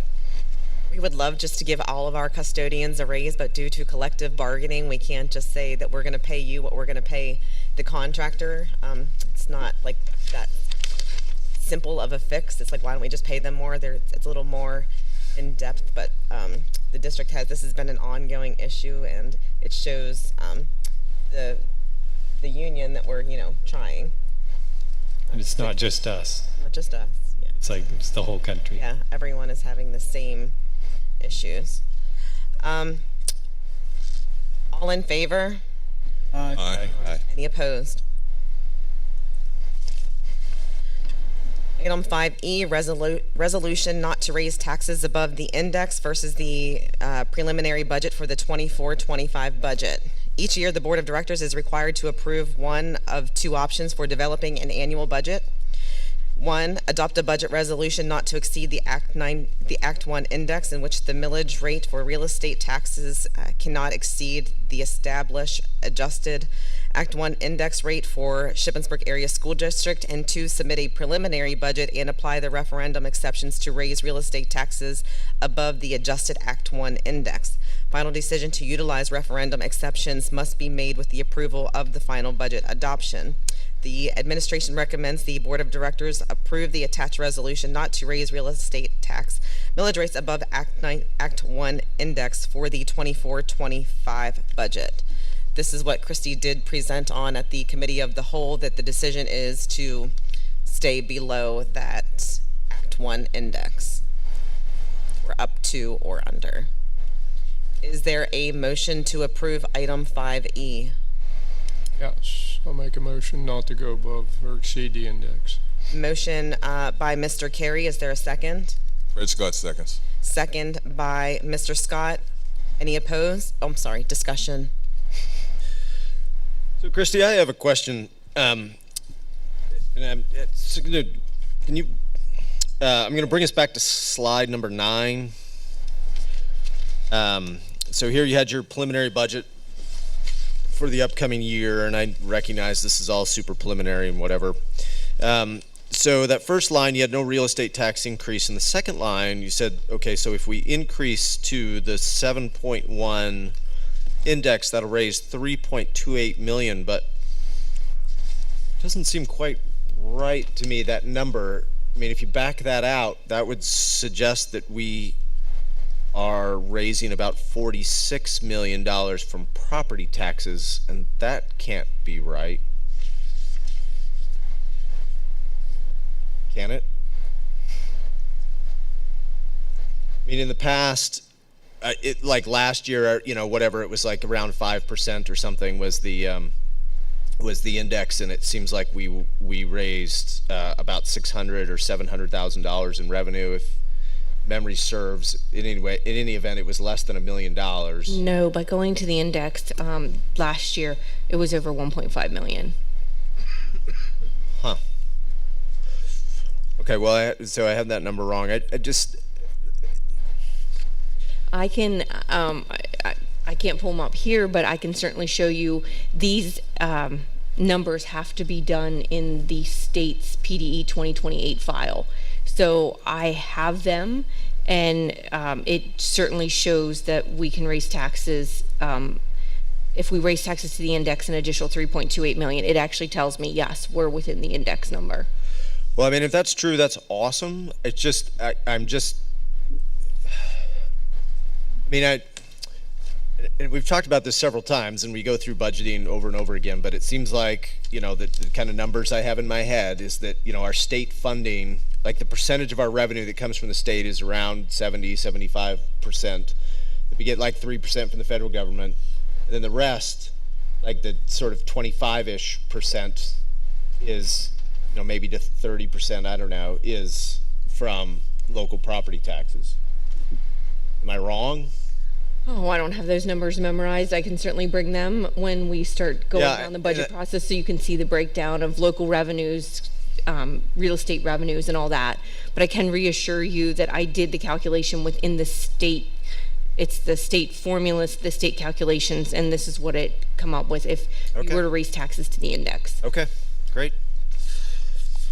So there's a Carey Scott motion on the table. Any further discussion? I'd like to do a roll call on this one.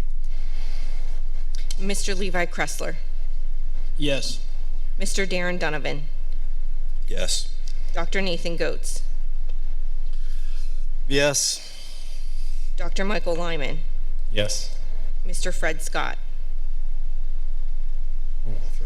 Step out. Okay. Mr. Jim Bard. Yes. Mr. Mike Carey. Yes. Mr. Kurt Noggle. Yes. Mrs. Steph Eberly. Yes. 5F, field trip request. Middle school administration is requesting approval to take 31 students accompanied by 2 adults on Thursday, December 14th for a field trip to the Carlisle Cinema from 11 a.m. to 2:30 p.m. This trip is a reward for the students who raised the most funds in the middle school's Cherrydale fundraiser. There is no cost to the district or students, and this trip was not listed in the board-approved field trip manual. Is there a motion to approve item 5F? So moved. Motion made by Dr. Lyman. Is there a second?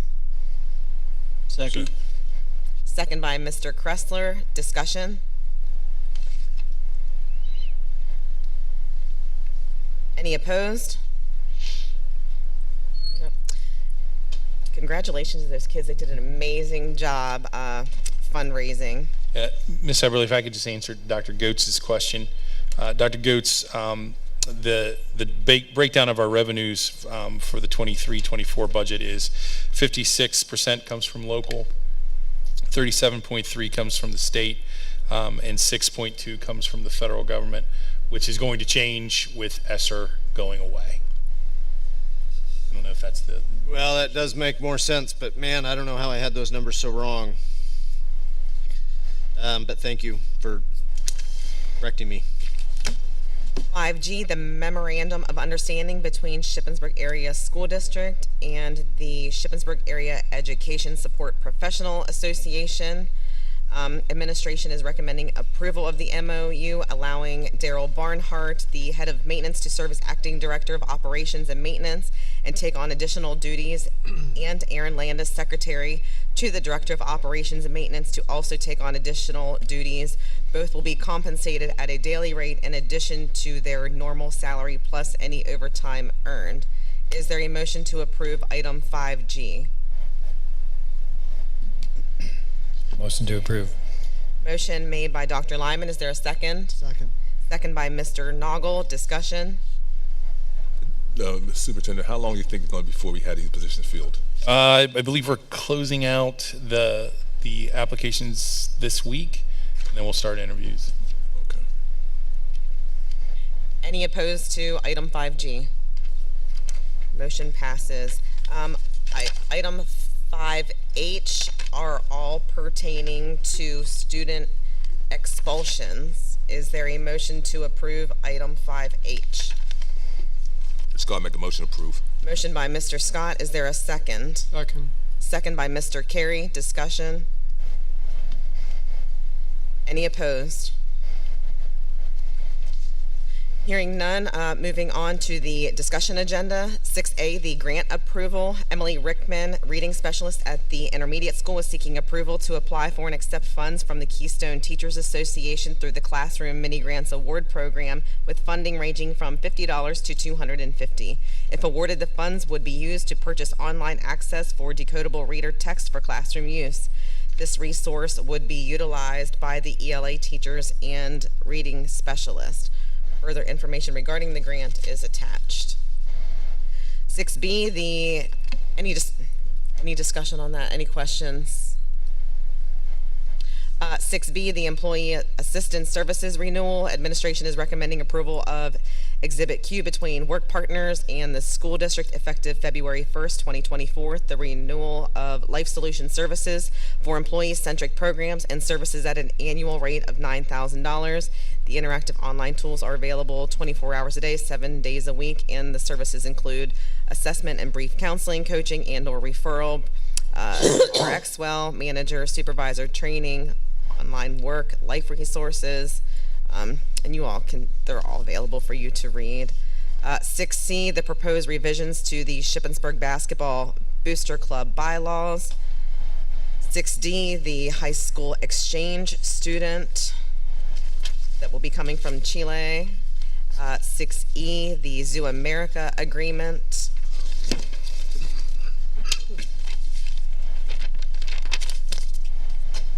6F, disposal of obsolete high school textbooks and handbooks. And 6G are policies for the first reading and discussion. And those are all listed.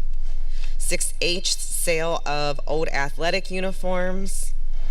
6I, Partnership for Better Health Foundation grant. This was Susan Fink, Executive Director of the Greyhound Foundation, is seeking approval to apply for and accept a grant in the amount of $30,000 for the Partnership for Better Health Foundation. If awarded, the funds would be used for budget relief across all district buildings for ongoing implementation of the district-wide PBIS program. 6J is the proposal to temporarily fix the middle school gym floor. Mr. August had made mention of this earlier from the facilities meeting. Administration recommends the proposal with MasterCare Flooring to repair the middle school gym floor at a cost of $1,828. This would be a temporary fix to make the area safe, and the funds for the repair would be taken from the assigned fund balance for capital projects. Did you say that you need this approved? I'm sorry, I was mistaken. It's a discussion item. I wanted to get it in front of the board So first. it's okay to do it? So we're okay. We can get it done in January. Okay. this brings us to our last citizens comment portion. Mr. Hess, did you want to speak? Just please identify yourself by name and address, all comments to the board as a whole, and make sure they are in the form of a statement. Questions will be taken under advisement. Responses to questions will be offered after due deliberation and be provided by the superintendent at the direction of the board within a few days of the meeting. You'll be allowed 3 minutes for your comments. Comments relative to private student matters or issues should be directed to the appropriate school authority. Outside of this meeting, the presiding officer reserves the right to interrupt or terminate a participant's statement when the statement is too lengthy, personally directed, abusive, obscene, or irrelevant. Thank you. Tim Hess, 60 Diller Drive here in Shippensburg. I'm not really sure if this was discussed before or not, but last week we had our first winter sporting event in the gym. It was a girls' basketball scrimmage. And it reminded me of an area that I believe needs some attention here at the high school. As I was waiting on the away team to show up, I took a walk outside the doors there. These are the doors where you would come into and leave if you come to a basketball game, wrestling, volleyball, anything in the gym, or if you come in for a concert or for a play, those doors there. I was reminded of how dark and gloomy it is out there. To the point where the lighting is so bad it's hard to see anything, which is both a safety and a security issue. The only thing out there's 2 old wooden picnic tables that look like they're falling apart, and pretty much nothing else. So I know Steve Dalbin is working on, and I think this was already approved, one of his beautiful sculptures like the one that he put out front for that particular area. And I thought this would be a great time to start working towards putting new modern lights out in the back area, as well as some landscaping and whatever else is needed, very similar to what was done in the front of the school, which the front of our high school I think looks 100% better, if not more, than what it did before the flagship Proud project that took place out there. So I do know, and I've heard at several board meetings, that there is money left over in the flagship Proud project. I've never heard how much is left over, but I think this would be money well spent from the leftover flagship Proud project, because this is where the majority of our community comes into our high school, whether it's for a sporting event or, like I said, a play, a concert, the many things that are going on in the auditorium, which again was a flagship Proud project, which fixed up the seating and a lot of the things in the auditorium. So I just wanted to bring that to the school board's attention, the administration's attention. If we could do something to enhance Steve's sculpture and just the area, so the community, not just our community, but the away community as well. That's why they're going to come in for the sporting events. I think that's pretty much it. Thank you. Thank you. Mr. August, would you be able to put that item on the next safety and security meeting agenda for discussion? Sure, absolutely. Thank you. Anyone else wish to make any comments? All right, moving on to board comments. Who wants to start here? Mr. Scott. Mr. Scott, get us started. Okay. Excuse me. I have with all the situation we had with the middle school, everything going on about what we paid for and what we didn't pay for, what we didn't think we paid for, and all that kind of stuff. I'd like to make a motion, or I don't know if I'm going to make a motion, or that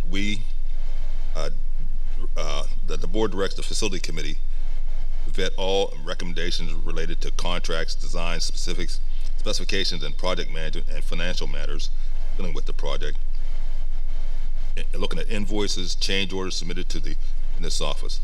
This is that additional layer of checks and balances that aims to ensure the soundness and fiscal responsibility of the proposal before they are presented to the board of the whole. They can look at the things at the facilities, and there's another set of eyes. That doesn't hurt the project. I don't know if I can make an motion, but I would like that under discussion next time. you can make a motion. It would require a second to have that placed on discussion for the January. Right, then I'm making a motion, please. A second. Okay, so there was a motion made by Mr. Scott and seconded by Mr. Noggle. Is there discussion on Mr. Scott's motion? Can you tell me exactly what the motion wording is? What do you want to know? What's the exact wording of the motion? That all the specs, projects management and all that, the financial of certain facility management goes before the facility board. And for a facility committee before it comes to the board. So this is to ensure that, Whole board knows. Rochelle, so I think that you're making this because Rochelle was at the last meeting and she's also offering some checks and balances with facilities, but to also ensure that additional layer that the business office is getting the paperwork that they would need. Checks and balances. So to clarify, Mr. Scott, are you saying to review or approve prior to? Review. There's a review. The board has to approve. They can only review it. Because we have a committee. There's not enough, my estimation, not enough information coming out to the whole board. Things being done, things being said, that if you're not on a certain committee, you don't know what's being done. I think where we fell short on a lot of things was we didn't get an opportunity to go from contract to know specifically like what equipment we were getting, what rooms, what all of the specs that we can look through, and we were overcharged in some cases. If facilities can dig into the contracts so that we know what to expect and just watch over the project from the school standpoint, we then can get all the bills in, say, okay, this is what it's being applied to, and basically keep an eye on. So I think in a parallel conversation I had with Mike Arnold and Rochelle today, we discussed having bi-weekly updates on the projects that are upcoming, where I think they're going to do a lot of at least the spending summaries of where we are. So that is one tweak that we've already kind of made for the upcoming I project. want to make sure we can get it in facilities, that we can look at it down to the last nut and bolt, so that whenever they send a bill in, we know what we're going to apply it to or what it was used for. Basically like an internal clerk of the works type of deal, just an oversight board. Is the bi-weekly meeting, Well, so as part of the construction update, I'm sorry, didn't mean to cut you off. So we have that regular construction update. The idea is that that would include the financial picture of where we are with the spendings. I don't know that it's going to get into individual invoices, but it will do to-date spending and where we are with each. So this would be part of They got access to regular board meetings? What's that? This would be at our regular, That is my intent. Yeah, that was our intention in talking it through. that's what Site Logic is, or what you're planning to do. Right, through Site Logic. So in like the meeting of the whole, the committee of the whole meeting, we would get at basically every board meeting. Yeah, which may be different from what Mr. Scott and Mr. Noggle were talking about. It's not that granular, or I don't believe it could be that granular, but it would be a summary of what spendings are happening when and where we are with the budget versus actual, just so the board has all that information moving forward at regular intervals. So, and I'm just trying to clarify the motion. Mr. Scott, can you pass that motion and I can read it? That way everyone. It sounds to me what the motion is doing is putting kind of an extra level of bureaucracy in the works before construction can move forward, and getting the board more involved in, are we doing this before we approve spending and contracts? I think I need a better picture of what maybe the timeline of where facilities comes into this, and what level of oversight the facilities committee would have in this whole process. I'm just trying to understand. Did we get billed for designs that Site Logic said we weren't going to get designed for. So Did. I'm not sure that's answering my question. No, but we're getting into a deeper level. But the common denominator is Christie. That they have facility, she has facility, they can ask these questions, and Site Logic should have the paperwork to the committee to answer the question. So it also, I think I heard someone say that we're basically making the facilities committee like a clerk of the works. Is that accurate? I kind of mentioned that because so that you can watch over. You want somebody to watch over. Did we watch over what happened this last go around with middle school well? Me, I like a clerk of the works, but this is temporary till I get a clerk of the works. It's basically just an oversight committee. Look at what their designs were.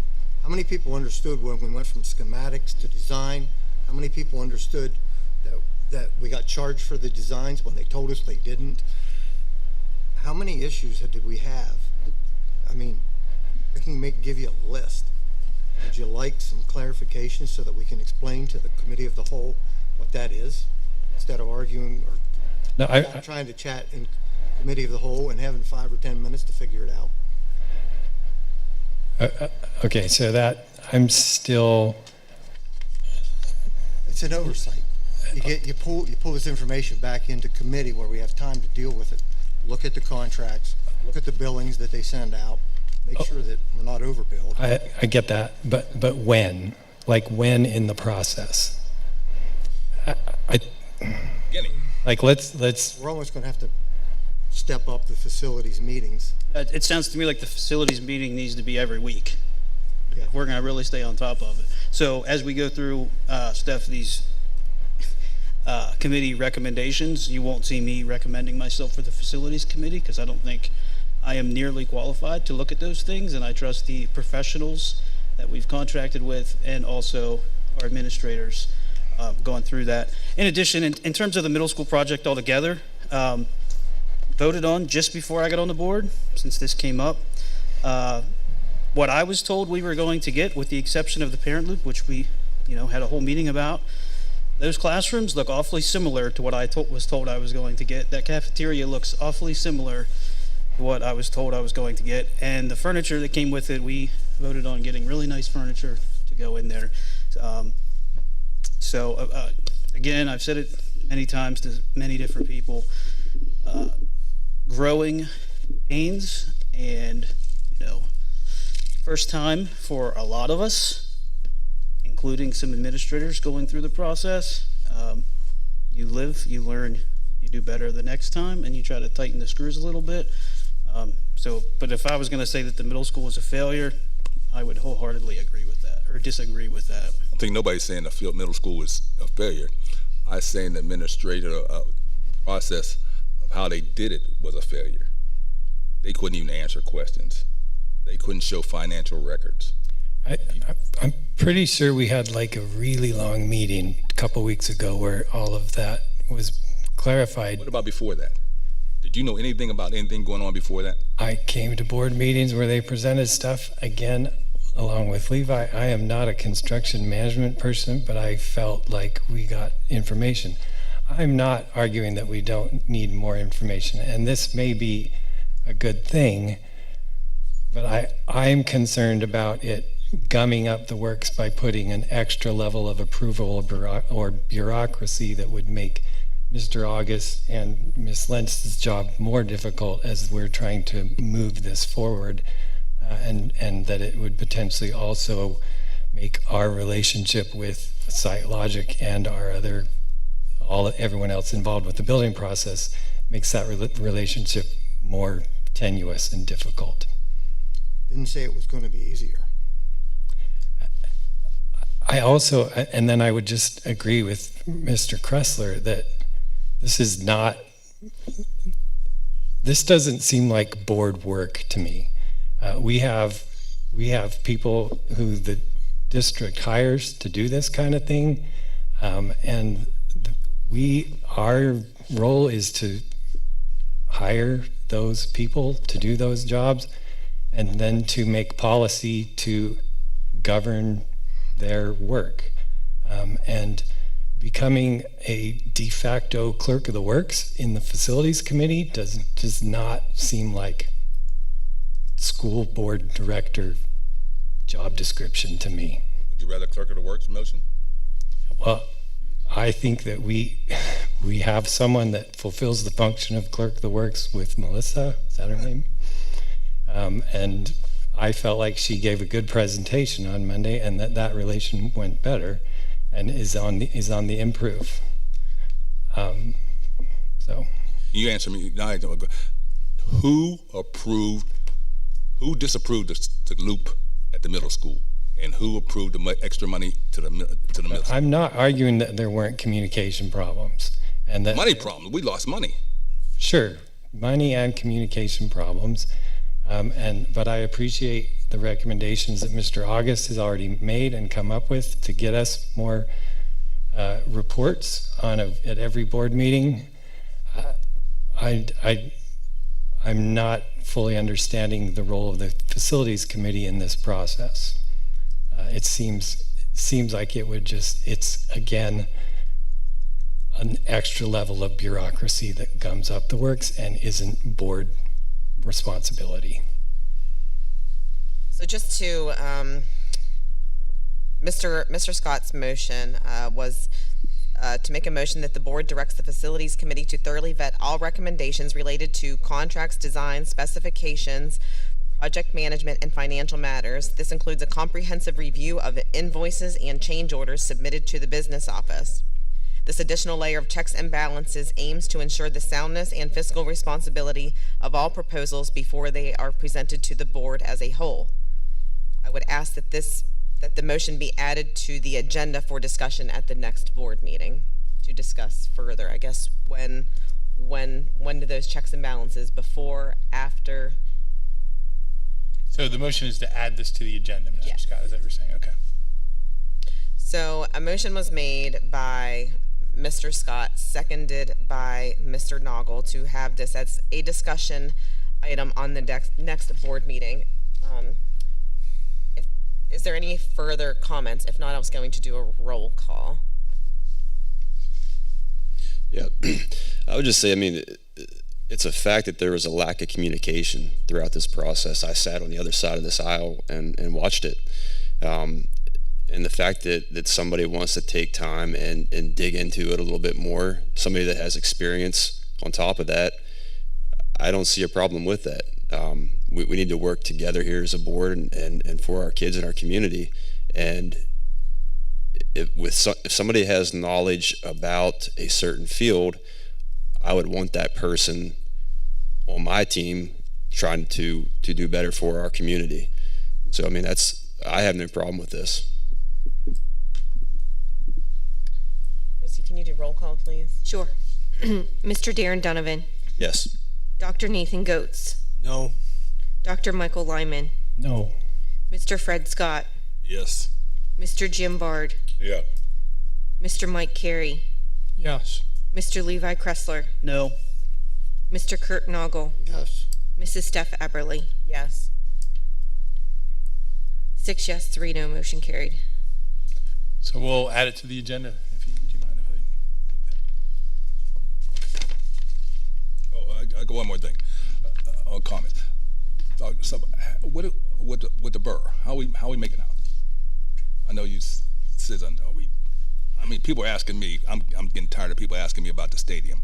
Where have the borough? Well, right now with the call with the borough, right? So we have a series of meetings set up with them. We're moving through with that process. They didn't show up for the last two. So we've rescheduled that, and we've had to reschedule based on their council not being at the meeting. That does bump things around, Mr. Scott. But our meetings are on the books. I have one next Wednesday, the 13th, is when I have the next one on my calendar. But not the January 17th. Then that's within. I'd have to check my calendar, Mr. Scott. But I'd take the meetings that are coming up, on my calendar. And they said 17th. We gonna in the paper had January 17th was when our issue was coming up. So there may be some preliminary meetings that have to happen before that, Mr. Scott, and that may be the final vote. I can get some clarity for you from K&W. Okay. That's all I have. Mr. Carey? Any board comments tonight? No. Mr. Kressler? Sure. Thanks again to the girls volleyball team and coaches for coming. As Mr. August said, it's a tremendous honor to get that award from the Mid-Penn Conference.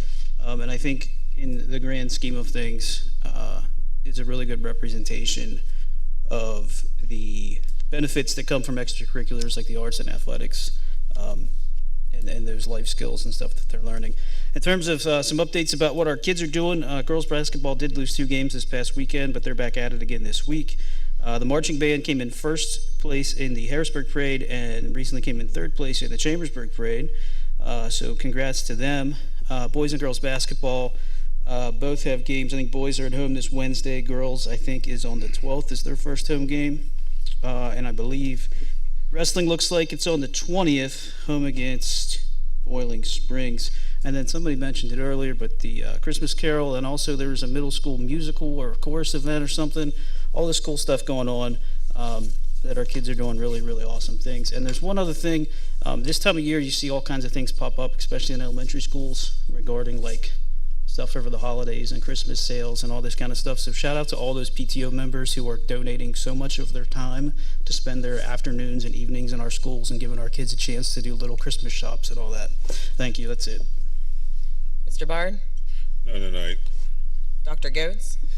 So I got to attend the high school performance of the Christmas Carol on Friday night, and it was a delight. And my congratulations to all of the cast and crew of that performance. Said it a bazillion times, but I think that our community continually punches above its weight in terms of its our high school and middle school performances in their musicals and plays. Absolutely a treat. Mr. Donovan? Just want to thank the members of the community for this opportunity to serve on this board, for voting for me. I just hope this next upcoming year that we can set some core goals as a board and accomplish those, and hopefully we can set aside differences and find some common ground on all these issues. Thank you. Thank you. Dr. Lyman? Thanks, Darren. I would echo that. Elections are nasty, and they're not fun, and but they're over, and we have 2 years to work together before we have to go through all that mess again. And I look forward to working with all of you. I welcome our new board members. I welcome our new board president, and I look forward to working with all of you. And I hope that we can, as Mr. Donovan said, accomplish a lot. We may disagree, but I think we can all learn to work together and be productive and professional. So thank you. Oh, Tiny Tim was the cutest thing ever. I have no bias there, but I would echo what Dr. Goetz said. Our theater programs are outstanding. Mr. Noggle? Nope. Well, I just want to say welcome aboard to Mr. Carey and Mr. Donovan, and to the others, welcome back. And I just want to say thank you for your trust and confidence in voting for me for president. I too, it's a goal of mine to set core goals along with like just some board norms moving forward for us, just kind of do's and don'ts, and so that, you know, we all know our boundaries and expectations.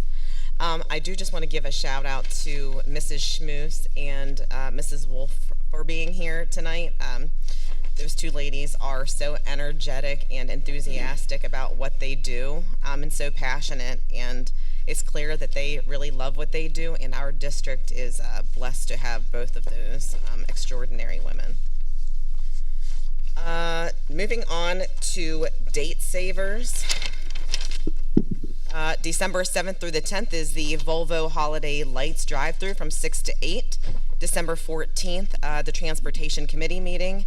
January 3rd, Safety and Security. January 4th, Policy Committee. January 10th, Athletics. January 18th, Facilities. So lots of committees. And just note, December 2nd is a 2-hour early dismissal for students and teachers. And winter break starts on December 22nd and will reopen on January 2nd.